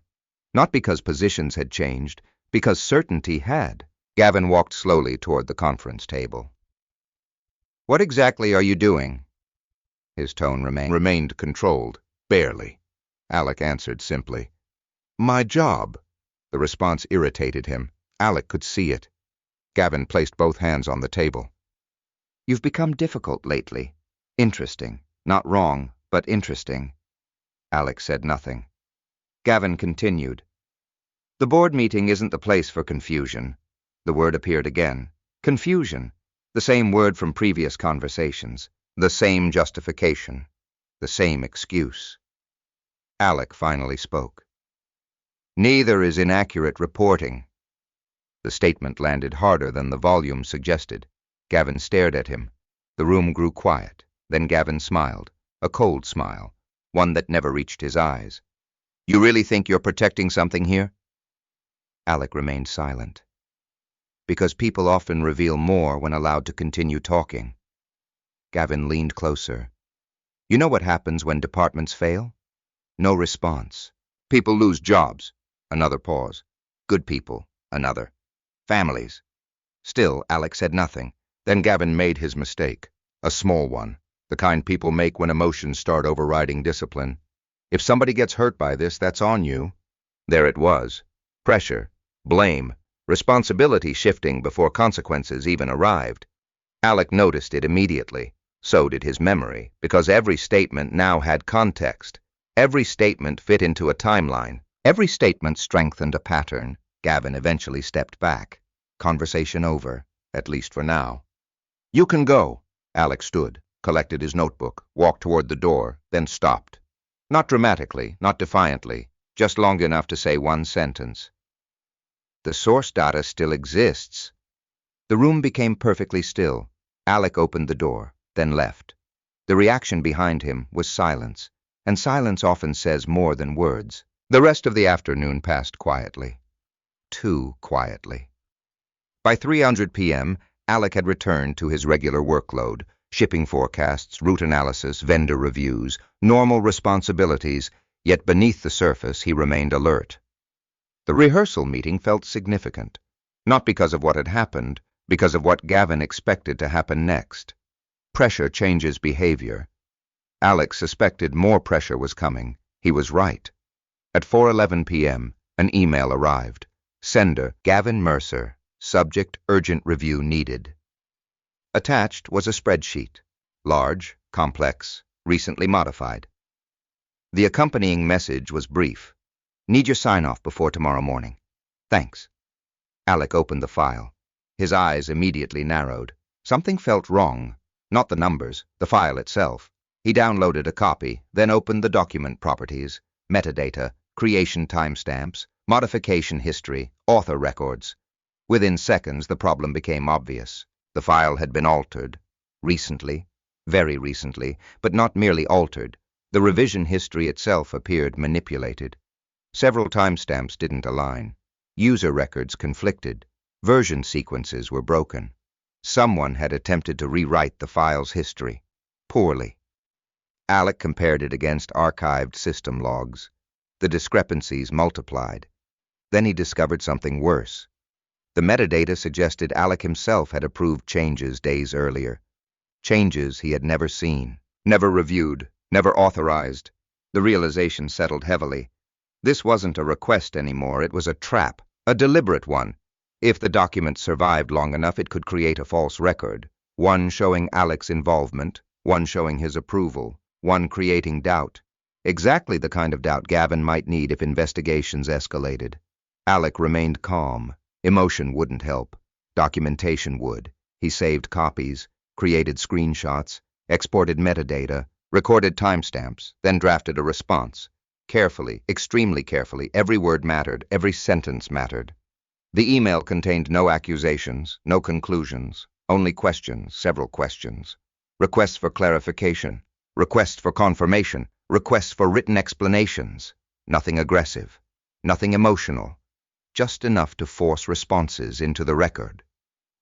At 4:39 p.m., he sent it, then waited. The reply arrived less than 10 minutes later. Short, impatient, defensive. Exactly what Alec expected, and exactly what he needed. Across the office, employees began packing up for the evening. The day was ending. But Alec remained focused, because the trap itself wasn't the most important part. The most important part was evidence that someone felt the need to create one. Desperation leaves traces. This was a trace. At 5:22 p.m., Tyler Brooks appeared beside his desk. The younger analyst looked uncomfortable again, more uncomfortable than before. "Alec?" "Yeah." Tyler glanced around, making sure nobody could hear, then lowered his voice. "Something happened earlier." Alec looked up. "What happened?" Tyler swallowed hard, then spoke. "I was in Gavin's office." A pause. "He thought I'd already left." Another pause. Longer this time. Tyler's expression darkened. "And I heard him talking about you." Alec remained perfectly still. Tyler took a breath. What he said next would change everything. Tyler Brooks looked like a man who regretted hearing something, not because he didn't understand it, because he understood enough. The operations analytics floor had mostly emptied for the evening. Rows of cubicles sat quiet beneath fluorescent lights. Outside the windows, downtown Kansas City glowed against the darkening sky. Alec Richardson closed his laptop, then looked at Tyler. "What did you hear?" Tyler glanced around again. The habit was becoming noticeable. A sign that he finally understood he was standing near something dangerous. "I wasn't trying to listen," Alec nodded. "I know." Tyler exhaled slowly, then continued. "Gavin was in his office." Another pause. "Talking to somebody. Who? I couldn't tell." That wasn't surprising. Executive offices often had speakerphone calls. Tyler shifted his weight. "But I heard your name." Alec remained silent. Tyler continued. "He said you were becoming a liability." The sentence settled between them. Not shocking, not unexpected, but useful. Alec waited. There was something else. Tyler looked uncomfortable, almost guilty. As if he was discussing a timeline. Alec's attention sharpened. "What kind of timeline?" Tyler frowned, trying to remember. "I don't know exactly." Another pause. "But he said something like—" Tyler closed his eyes briefly, searching. Then he found it. "We need him gone before Chicago gets involved." Neither man spoke. The office felt quieter than before. Chicago. Interesting. Very interesting. Because the audit committee representative Lauren Hayes mentioned earlier lived in Chicago. Evelyn Parker. The connection appeared immediately. Tyler noticed Alec thinking. "What does that mean?" Alec answered honestly. "I'm not sure yet." That wasn't entirely true. He had suspicions, strong ones. But suspicions weren't evidence. Evidence mattered. Tyler eventually left. The younger analyst looked relieved, simply to share the information. Alec remained behind, thinking, organizing, connecting. Then his phone vibrated. Unknown number. Chicago area code. Alec stared at the screen. For a moment he considered letting it go to voicemail. Instead, he answered. "This is Alec." A woman's voice responded immediately. "Mr. Richardson. Professional, controlled, confident." "Yes." "My name is Evelyn Parker." Alec sat back slowly, exactly as he suspected. Evelyn continued. "I serve on Meridian's audit committee." No introduction necessary. Alec already understood who she was, yet hearing it directly changed things. This was no longer an internal concern, no longer a departmental issue. The board itself had entered the conversation. Evelyn spoke carefully. "I was given your name by Lauren Hayes." Interesting, very interesting. Lauren had finally escalated. Evelyn continued. "Do you have time to talk?" Alec looked around the nearly empty office. "I do." The conversation lasted 52 minutes, longer than either expected. Evelyn asked precise questions, not emotional questions, not political questions, evidence questions, documentation, timelines, sources, verification. The type of questions auditors ask when they want facts, not stories. Alec appreciated that, because facts were what he had, nothing more, nothing less. He explained the Prairie Ridge payments, the vendor relationships, the manipulated reporting, the version histories, the approval chains, the missing deliverables, the altered board packet. He spoke calmly, methodically, never exaggerating, never speculating. Whenever something remained uncertain, he said so. Evelyn noticed. That mattered. Trust often begins when people admit what they don't know. At one point, she interrupted. "Do you still have the source files?" "Yes." "Original versions?" "Yes." "Access logs?" "Yes." The silence on the other end lasted several seconds. Then Evelyn asked another question. "The metadata alterations?" "I documented them." "How thoroughly?" Alec opened a folder, reviewed his notes, then answered. "Thoroughly enough to establish sequence." That answer seemed to satisfy her. For the first time during the conversation, her tone softened slightly. Not friendly, not relaxed, just respectful. The distinction mattered. Around 40 minutes into the call, Evelyn asked the question Alec had been expecting. "Why haven't you reported this formally before now?" Alec looked toward the dark windows. The city lights reflected back. Then he answered, "Because evidence gets stronger when it's complete." Silence. Then Evelyn spoke again. "That's probably the smartest thing you've said tonight." Alec didn't respond. The compliment wasn't important. The investigation was. Eventually, Evelyn arrived at the real purpose of the call. "Mr. Richardson, I need copies." There it was, the next step. No longer observation, no longer preparation, action.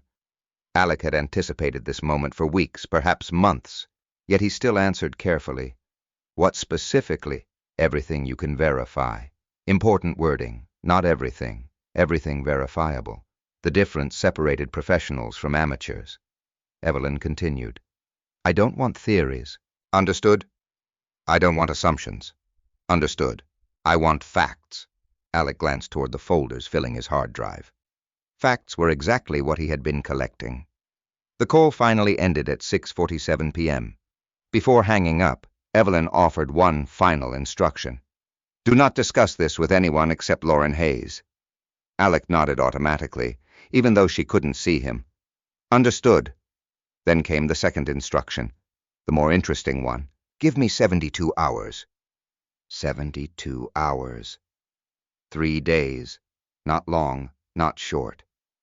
Enough tough time for something significant. The line disconnected. Alec sat quietly for several moments. The office around him felt different now, not because the room had changed, because the stakes had. The board was involved. The audit committee was involved. Evidence was moving upward. Momentum was building. And somewhere inside Meridian's executive suite, Gavin Mercer almost certainly had no idea how close scrutiny had become. Or perhaps he did. That possibility seemed increasingly likely. The next morning offered evidence of exactly that. At 8:12 a.m., an email arrived. Send a human resources, subject administrative notice. Alec opened it.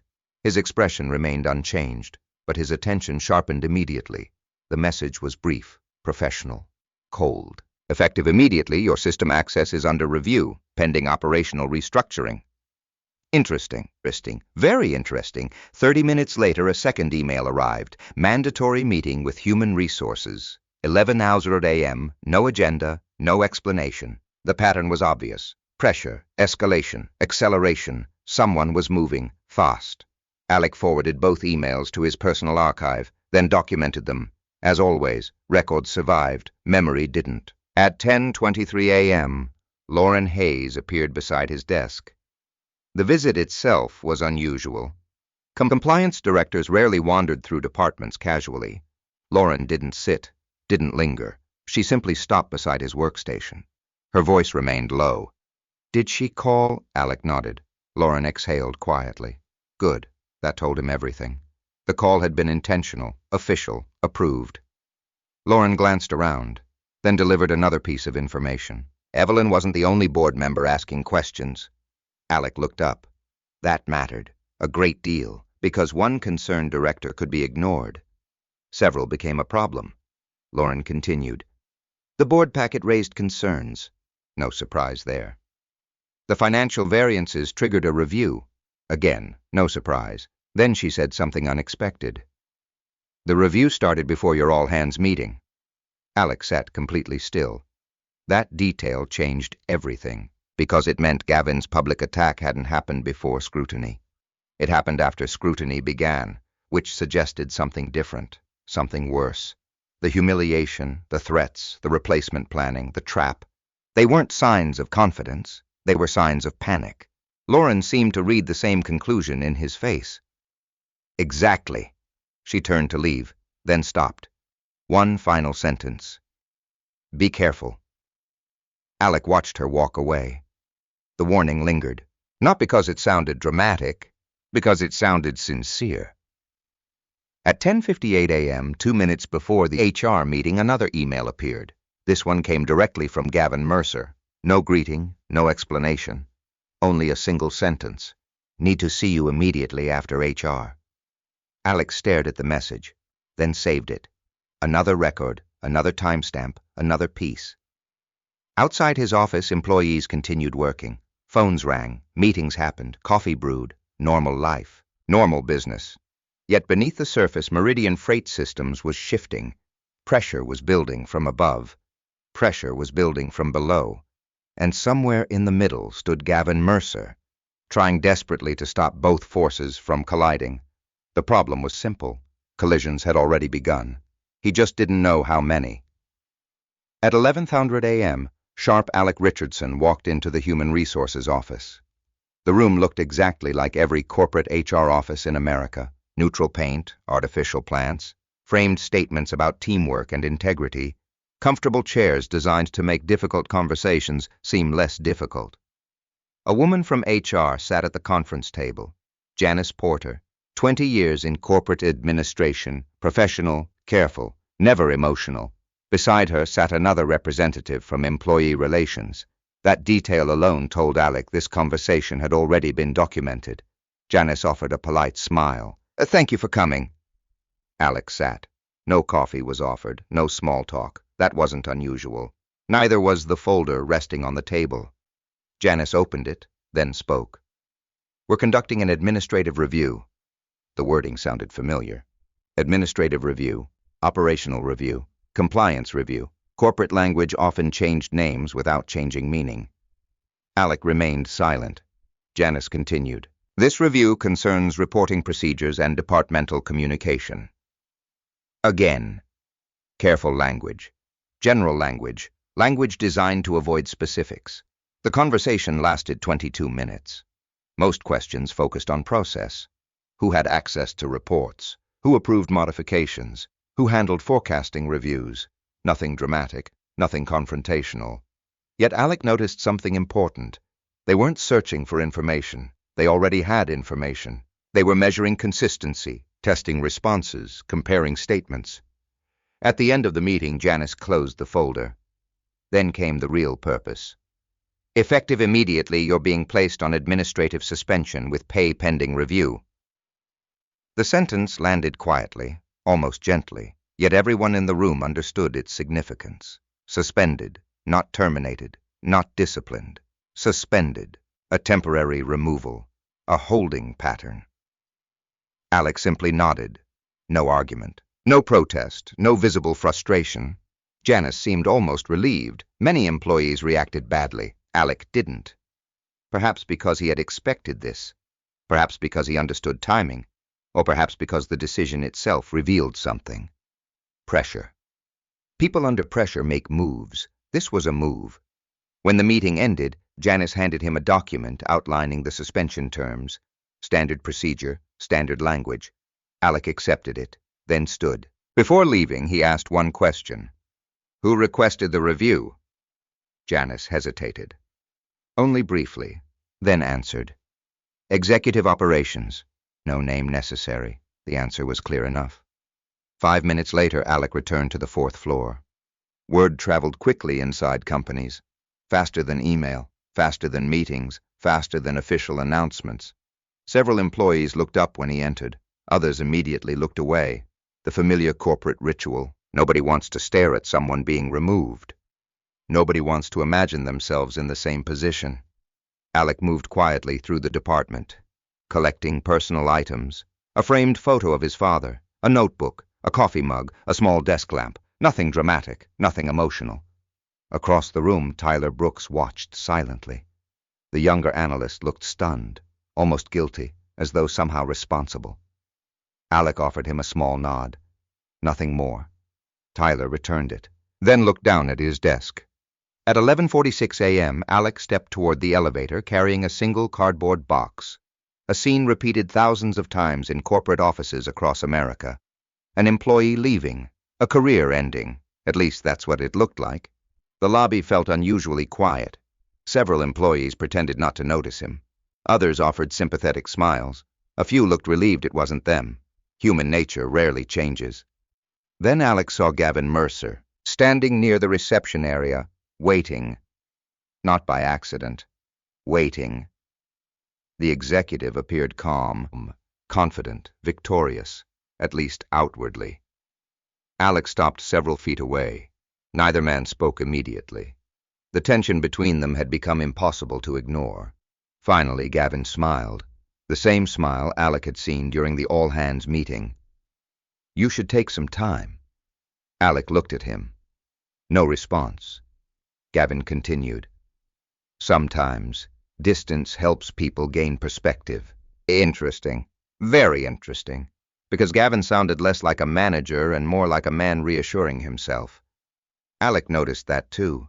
The confidence seemed forced, manufactured, not entirely genuine. For the first time, Gavin looked less powerful than determined.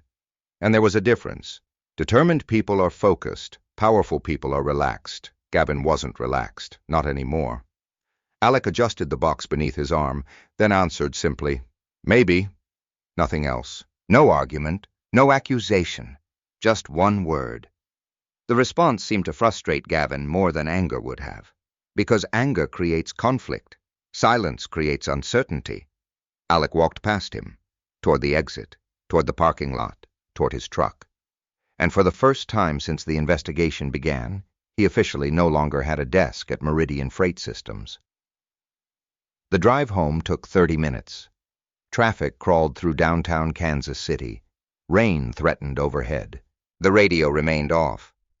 Alec preferred silence.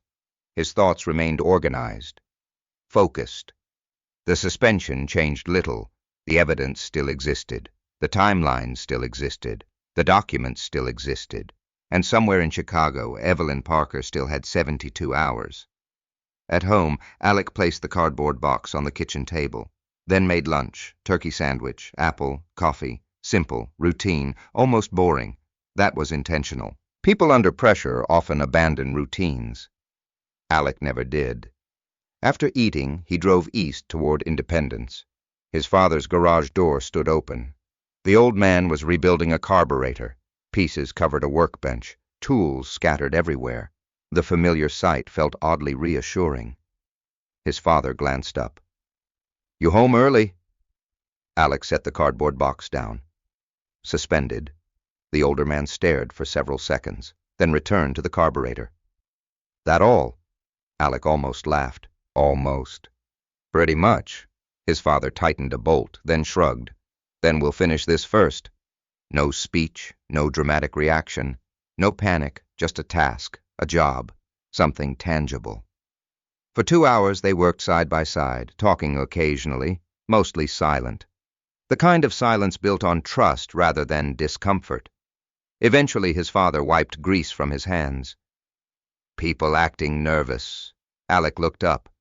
"A few," his father nodded. "Good." Interesting answer. Alec waited. The old man sat on a stool. "When people get nervous, it usually means they know something." Simple, direct, accurate. Another lesson disguised as casual conversation. That evening, Alec returned home. At 7:14 p.m., his phone rang. Unknown number. Kansas City area code. He answered. "Hello?" a woman's voice replied. "Rebecca Lawson." Alec immediately recognized the name. Employment attorney. Lauren Hayes had mentioned her weeks earlier. Rebecca spoke confidently. Professional. Efficient. "I understand you're on suspension." News traveled quickly. "Yes. I'm representing certain interests connected to the board review." Interesting wording. Certain interests, not the company, not the board, something in between. Rebecca continued. "Evelyn Parker asked me to contact you." That explained everything. The conversation lasted nearly an hour. Rebecca didn't waste time. She reviewed timelines, documents, procedures, evidence preservation, whistleblower protections, employment law. The discussion felt remarkably different from every conversation Alec had experienced inside Meridian. No politics, no narratives, only facts. At one point, Rebecca asked a question that lingered. "Do you believe the suspension is retaliation?" Alec thought carefully, then answered. "I believe the timing is notable." Rebecca laughed softly. "That's a very Analyst answer." Perhaps. But it was also true. Facts first, interpretation second, always. When the call ended, Rebecca offered one final observation. "They suspended the wrong man." The statement stayed with him long after the conversation ended, not because it sounded dramatic, because it sounded practical, almost inevitable. At 9:23 p.m., Alec received another message, this time from Lauren Hayes. 3 words, board meeting moved. Below it sat a calendar invitation, emergency executive session. 48 hours away. Alec stared at the screen, then read it again. Emergency executive session. Not routine, not scheduled, emergency. The word change changed everything, because emergency meetings happen when problems become impossible to ignore, or impossible to hide. Outside his window, rain finally began falling, softly at first, then harder. Alec placed the phone on the table. The suspension no longer felt like a setback.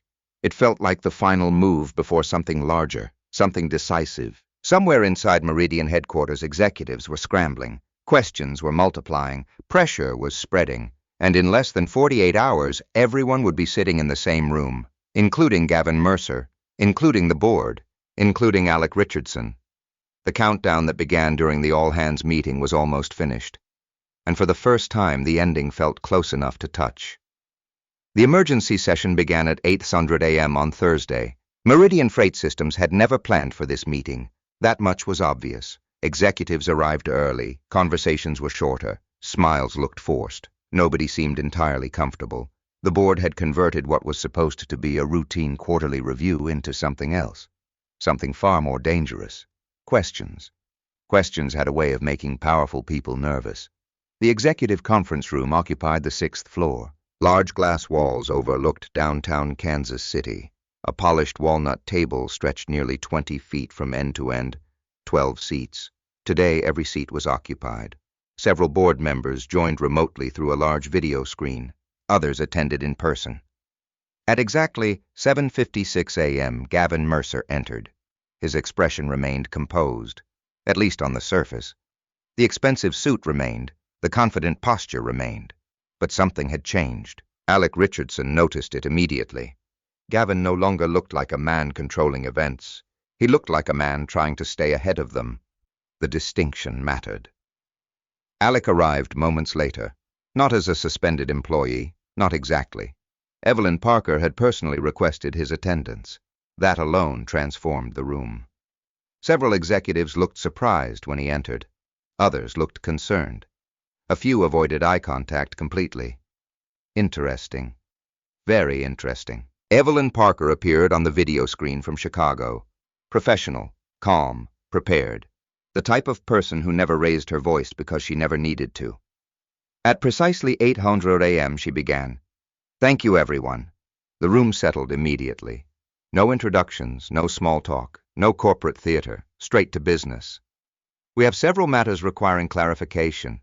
Clarification, a dangerous word, because clarification often reveals what concealment was trying to protect. Evelyn opened a document.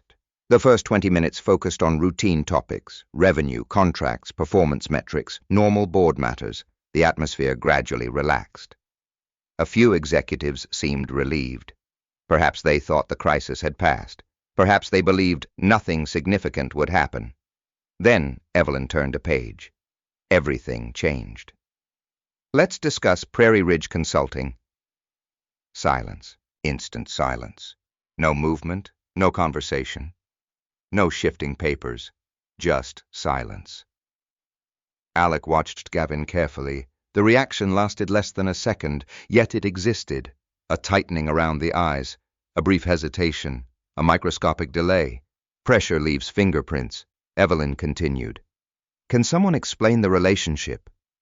Several executives exchanged glances. Nobody volunteered. Finally, Gavin spoke. "Prairie Ridge is a strategic consulting partner. Confident, prepared, practiced." Evelyn nodded, then asked another question. "What measurable deliverables have they produced?" The room became quiet again. Gavin answered, "Operational efficiencies." Evelyn looked down at her notes. "Specifically," another pause. Longer this time. Gavin listed several improvements: forecasting support, route optimization, process enhancements. The words sounded impressive, until Evelyn asked for documentation. Then the problems began. One document appeared on the screen, then another, then another. Internal reviews, vendor assessments, compliance concerns, missing deliverables, incomplete audits. Questions buried years earlier. Alec recognized many of them. Some came from Sandra Mitchell's archive. Some from compliance. Some from procurement. All pointed toward the same issue. The vendor existed on paper far more clearly than it existed in reality. Gavin's confidence began fading. Slowly. Almost invisibly. Evelyn continued. "Let's move to reporting discrepancies. Another document appeared, then another, board packet comparisons, source reports, version histories, financial variances. The evidence started stacking up, one piece at a time, not dramatic, not emotional, just factual, the most dangerous kind. Alec watched several board members taking notes. Others asked questions, precise questions, difficult questions, questions requiring real answers. Gavin's responses became increasingly complicated. That was never a good sign. Simple truths usually remain simple. Complicated explanations often indicate something else. At 9:11 a.m., Evelyn displayed two reports side by side, one original, one modified. The difference appeared immediately. Several $1 million in differences, not enough to bankrupt a company, more than enough to raise alarms. Evelyn looked directly toward Gavin through the screen. "Can you explain these changes?" The room felt smaller somehow. Gavin adjusted his tie, then began explaining. Forecast revisions, executive updates, changing projections, context, assumptions, interpretations. The explanation lasted several minutes. When he finished, Evelyn nodded politely, then said 4 words. "Now let's review metadata." Silence, real silence, not uncertainty, not confusion. Silence, because metadata doesn't argue. Metadata doesn't speculate. Metadata remembers. The next presentation came from Lauren Hayes. The compliance director stood calmly. A folder rested in front of her. Her voice remained steady. No drama, no accusations, just facts. She reviewed access logs, revision histories, approval records, timestamp analysis. The room listened carefully. Each slide strengthened the timeline. Each timestamp narrowed explanations. Each record reduced available excuses. Alec remained quiet, observing, listening, watching. The process resembled engineering more than confrontation. One fact connected to another, then another, then another, until eventually the structure either stood or collapsed. At 9:46 a.m., Evelyn asked for Tyler Brooks. The younger analyst looked visibly nervous as he entered. Not because he had done anything wrong, because he suddenly found himself standing before executives, attorneys, and board members, a difficult place for anyone. Tyler sat, answered questions carefully, truthfully.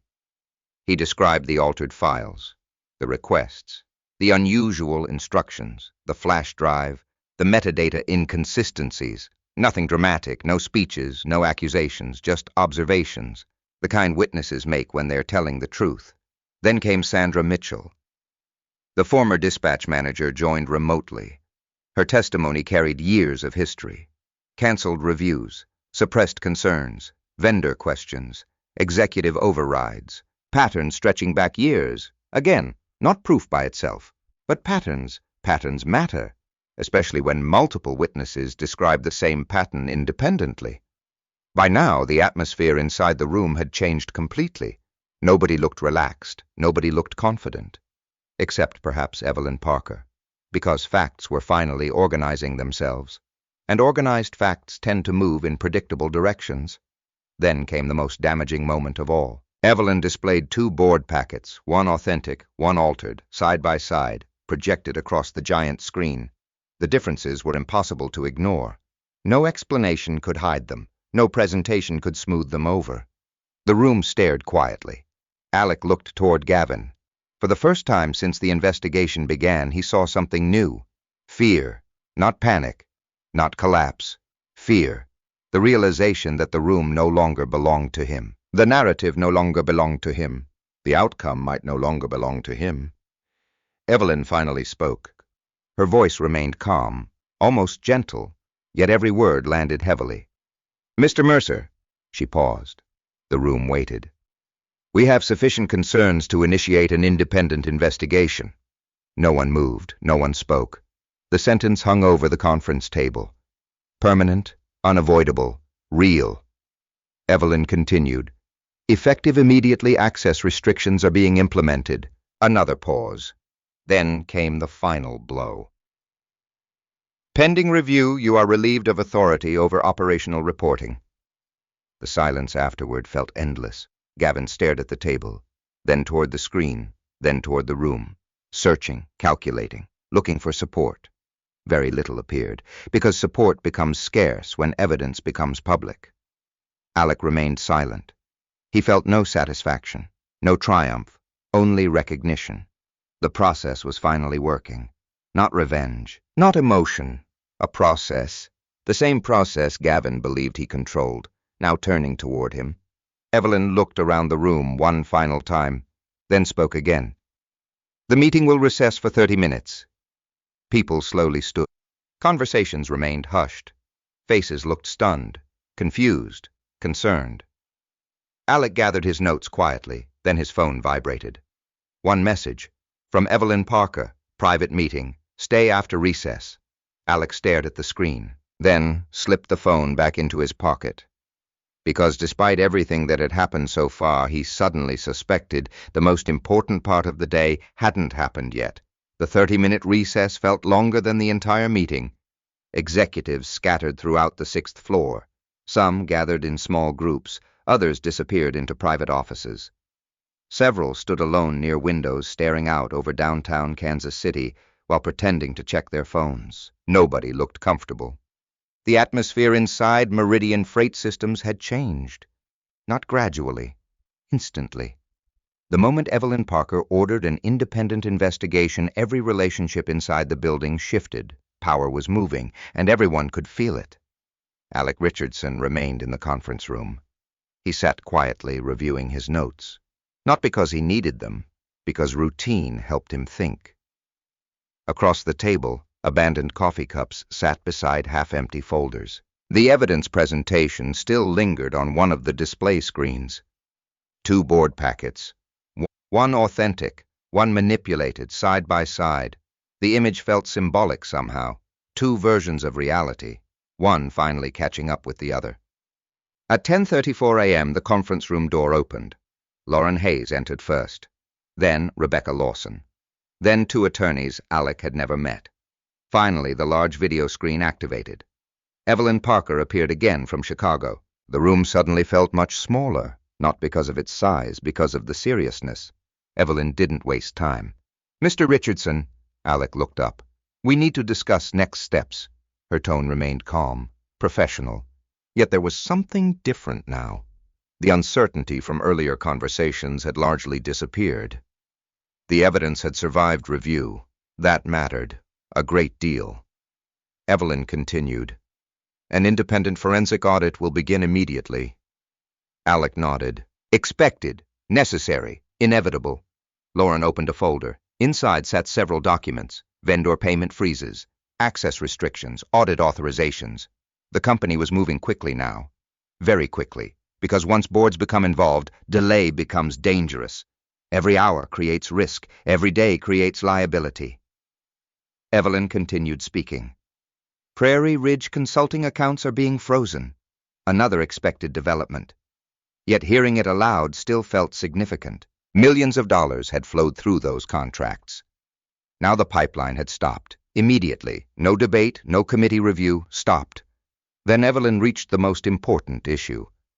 "The board also needs operational leadership." The room became quiet. Alec remained still. Lauren looked toward him. Rebecca did the same. The direction of the conversation suddenly felt obvious. Evelyn continued. "Mr. Mercer can no longer oversee operations." Another pause. "The position cannot remain vacant." There it was. Not yet an offer, but close, very close. Alec said nothing. Years of experience taught him something important. When powerful people are making decisions, silence often reveals more than speaking. Evelyn folded her hands. "We've reviewed departmental recommendations." Another pause. "We've reviewed performance history." Another. "We've reviewed internal credibility." The final phrase carried weight. Credibility. Not politics. Not visibility. Credibility. The quality Gavin Mercer had spent months destroying, and failed. Evelyn finally spoke the words. "The board would like you to serve as interim head of operations during the investigation." The room became still. Not shocked, not surprised, just still. Because everyone already understood how much the situation had changed. 3 weeks earlier, Alec Richardson had been publicly described as replaceable. Now the board wanted him running the department. Life occasionally enjoys irony. Alec considered the offer carefully, not because he needed time, because he respected the responsibility. Running operations meant oversight of hundreds of employees, millions in contracts, regional logistics networks across multiple states. The role mattered. Finally, he answered, "If the board believes that's best for Meridian." Evelyn nodded. The answer seemed to satisfy her. Good. The conversation continued for another hour. Implementation plans, transition procedures, communication strategies, legal safeguards, operational continuity. The details mattered. The board wanted stability, not drama, not revenge, stability. Meanwhile, somewhere else in the building, Gavin Mercer was experiencing a very different morning. At 12:17 p.m., official notices began moving through company systems, access restrictions, administrative reviews, vendor freezes, departmental audits. The organizational shockwaves spread quickly. By lunchtime, rumors flooded every floor.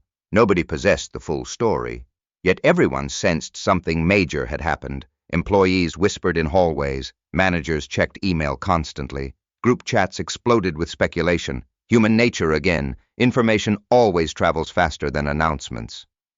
At 1:42 p.m., the most important message arrived, prepared jointly by Human Resources, Legal, and the board. Simple, direct, effective. Gavin Mercer is no longer responsible for operational oversight pending investigation. The wording remained careful, corporate, legal, but the meaning was unmistakable. The era of Gavin's control had ended, at least for now. Alec received a copy moments later. He read it once, then closed the message. No celebration, no satisfaction, just recognition. The process was continuing, exactly as it should. That afternoon, he returned to the 4th floor for the first time since his suspension. The reaction was immediate. Employees looked up from their desks. Conversations paused. Several people froze entirely. The scene felt almost surreal. 3 days earlier, he had carried a cardboard box out of the building. Now he was returning with board authorization. Neither event had changed him, only everyone else's perception. Interesting how quickly perception shifts. Tyler Brooks stood first. His expression looked relieved, genuinely relieved. "Good to see you back," Alec nodded. "Good to be here."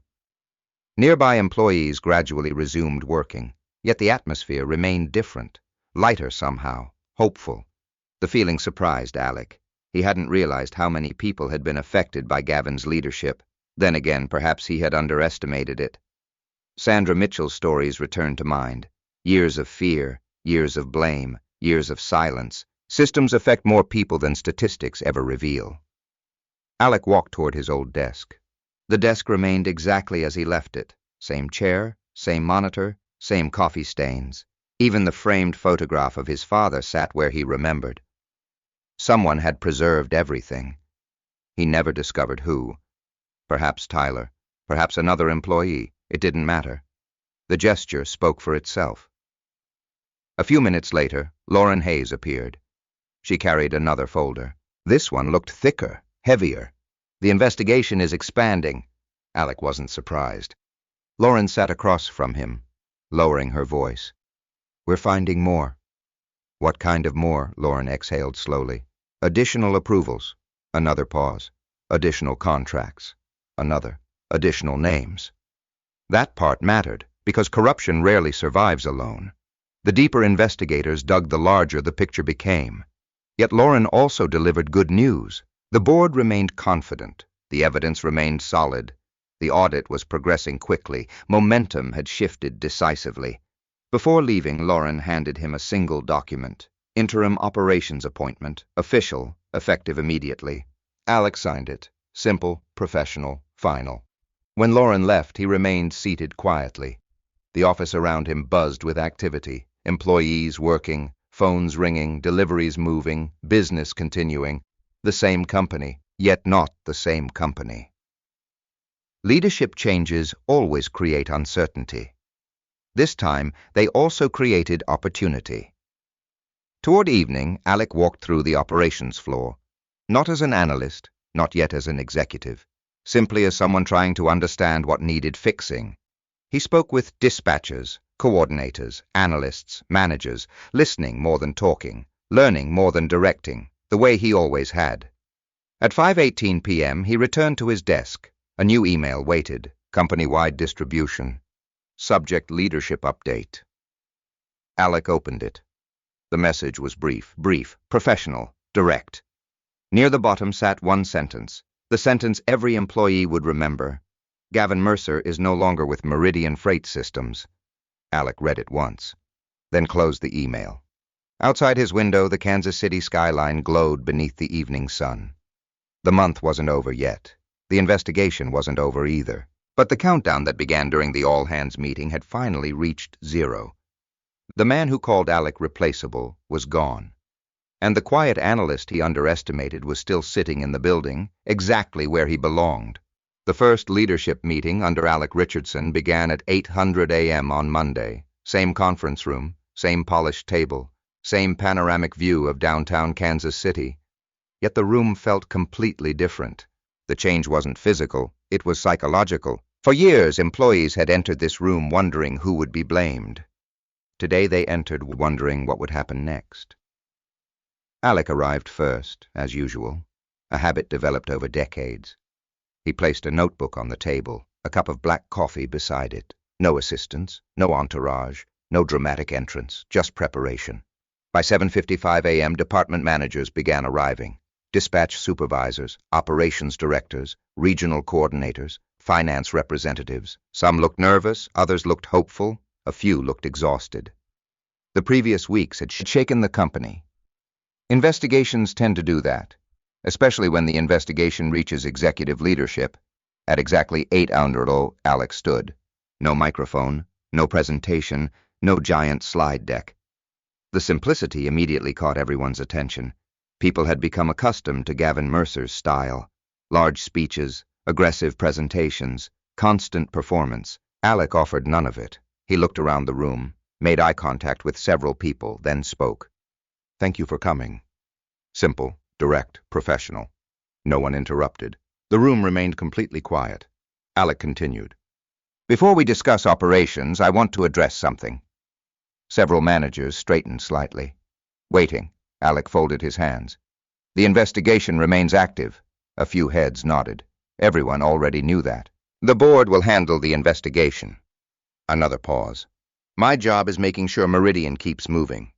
The statement landed well, because it redirected attention toward the future. Not the scandal, not the gossip, the future. Alec glanced around the room, then continued. "We are not spending the next 6 months talking about Gavin Mercer." The sentence surprised several people. A few even exchanged looks. Alec noticed. "We're going to spend the next 6 months fixing problems." That landed differently. Not emotional, not personal, practical. Exactly what many employees wanted to hear. For the next hour, Alec walked through operational priorities, vendor reviews, reporting procedures, regional coordination, audit support. Nothing flashy, nothing dramatic. Just work, real work. The kind organizations often forget when politics takes over. At one point, a manager raised a hand. "Will there be layoffs?" The question hung heavily in the room. Fear remained. "Understandably." Alec answered immediately. "Not because of this investigation." Several shoulders visibly relaxed. Another manager spoke. "What about reporting concerns?" Again, a fair question. For years, employees learned speaking up carried risks. Alec understood that, perhaps better than anyone. He looked directly at the group. "If you find a problem, report it." The room remained silent. Then he added something important. "If someone retaliates against you, report that too." Another pause. "And if nobody listens, report it directly to me." The statement carried weight, not because it sounded powerful, because employees sensed he meant it. Trust develops slowly, yet credibility accelerates the process. Alec had spent years earning credibility without realizing it. The meeting ended differently than Gavin's meetings. No applause, no performance, no speeches, just people leaving with clearer direction than when they arrived. Sometimes leadership is simply reducing confusion. The rest of the week followed a similar pattern. One meeting at a time, one problem at a time, one department at a time. Alec walked through warehouses, joined dispatcher calls, reviewed transportation routes, visited teams Gavin rarely visited. The reaction remained remarkably consistent. People wanted to talk, not gossip, not complain. Talk. Employees who had spent years remaining silent suddenly felt heard. The realization surprised Alec. He never considered himself charismatic, never considered himself inspirational. Yet perhaps reliability matters more than charisma. Perhaps consistency matters more than confidence. Perhaps people simply wanted honesty. Thursday morning provided another important moment. Tyler Brooks knocked on Alec's office door. The younger analyst looked more relaxed than he had in weeks. "Got a minute?" "Sure." Tyler entered, closed the door, then sat down. For a moment he seemed unsure where to begin. Finally he laughed. "I still can't believe all this happened." Alec smiled faintly. "Neither can most people." That answer seemed to help. Tyler leaned back. "I almost accept everything Gavin said." "Interesting." Alec waited. Tyler continued. "When he told me you were outdated." Another pause. "When he said the company needed different people." Another. "I believed him." The admission sounded difficult. Alec appreciated the honesty. Tyler looked embarrassed. "You probably think I'm an idiot." "No." The response came immediately. Tyler looked surprised. Alec continued. "I think you trusted the wrong person." The younger analyst sat quietly, absorbing that. Eventually he nodded. The conversation shifted toward work. Future projects, reporting systems, operational improvements, normal topics, healthy topics. As Tyler stood to leave, he paused. One final thought. "You know what everybody's saying." Alec looked up. "What?" Tyler smiled. "The guy Gavin called Replaceable ended up replacing Gavin." For the first time in several days, Alec laughed. A genuine laugh, short, unexpected, human. Tyler left smiling. The office felt lighter afterward. Friday brought another surprise. Sandra Mitchell returned to Meridian headquarters, not as an employee, not exactly, as a consultant. The board wanted her operational experience during the audit process. Many employees greeted her warmly. Some seemed genuinely emotional. Years earlier, she had disappeared quietly. Now she returned through the front door. Interesting how truth changes narratives. Sandra eventually found Alec's office. She stood in the doorway, looking around. "Nice office." Alec glanced at the executive space surrounding him. Floor-to-ceiling windows, large desk, private conference area. Then he shrugged. "It's just an office." Sandra laughed. "That's probably why they gave it to you." The comment stayed with him, because perhaps she was right. People obsessed with offices often shouldn't have them. The two spent nearly an hour discussing operational issues. Nothing dramatic, nothing scandal-related, just improvements, processes, systems, future plans. Exactly the type of conversation Meridian needed. That evening, after most employees left, Alec remained alone. The executive floor had become quiet. Sunset painted the Kansas City skyline orange and gold. He walked slowly through the office, observing, thinking, reflecting. The space still felt unfamiliar, not because of the furniture, because of the responsibility. Leadership changes titles, responsibility changes people. Alec understood that, which was why he remained cautious. The investigation continued. The company remained fragile. Work remained unfinished. Then his phone vibrated. A message from Evelyn Parker. Simple, direct, board meeting next week. Good work. Alec read it once, then set the phone aside. Compliments mattered less than outcomes. The real test would come later, months later, when nobody was watching, when no scandal dominated conversations, when leadership became routine rather than extraordinary. That was where culture lived, not during crises, after them. As darkness settled outside, Alec stood beside the office window. Below him, traffic moved through downtown Kansas City. Thousands of people heading home, thousands of ordinary lives continuing. The city didn't care about board meetings, didn't care about executive scandals, didn't care about corporate politics, and somehow that felt comforting. Because despite everything that had happened, the goal remained simple. Build something better than what existed before. Nothing more, nothing less. As he turned off the office lights, one thought lingered. A week earlier, employees entered this building wondering who might be blamed next. Now they entered, wondering whether things might actually improve. And sometimes that question alone is the beginning of real change. The month ended on a Thursday.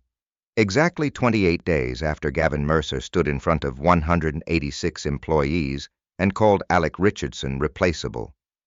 The irony wasn't lost on anyone. Yet Alec rarely thought about that meeting anymore. Not because he forgot it, because other things mattered more now. Work, people, responsibility, the things that remain after ego leaves the room. The investigation continued in the background. Independent auditors remained active. Attorneys reviewed records. The board continued receiving updates. Additional findings emerged. Additional contracts surfaced. Additional questions followed. But those questions belonged to investigators now, not Alec. His responsibility had changed. His focus had changed with it. At 6:47 a.m. on the final Thursday of the month, Alec parked outside Meridian Freight Systems. The same aging Ford F-150, the same parking lot, the same building. Very little looked different from the outside, yet almost everything inside had changed. Employees arrived earlier. Meetings ran shorter. Reports became more transparent. Vendor reviews received actual scrutiny. The atmosphere felt lighter, not perfect.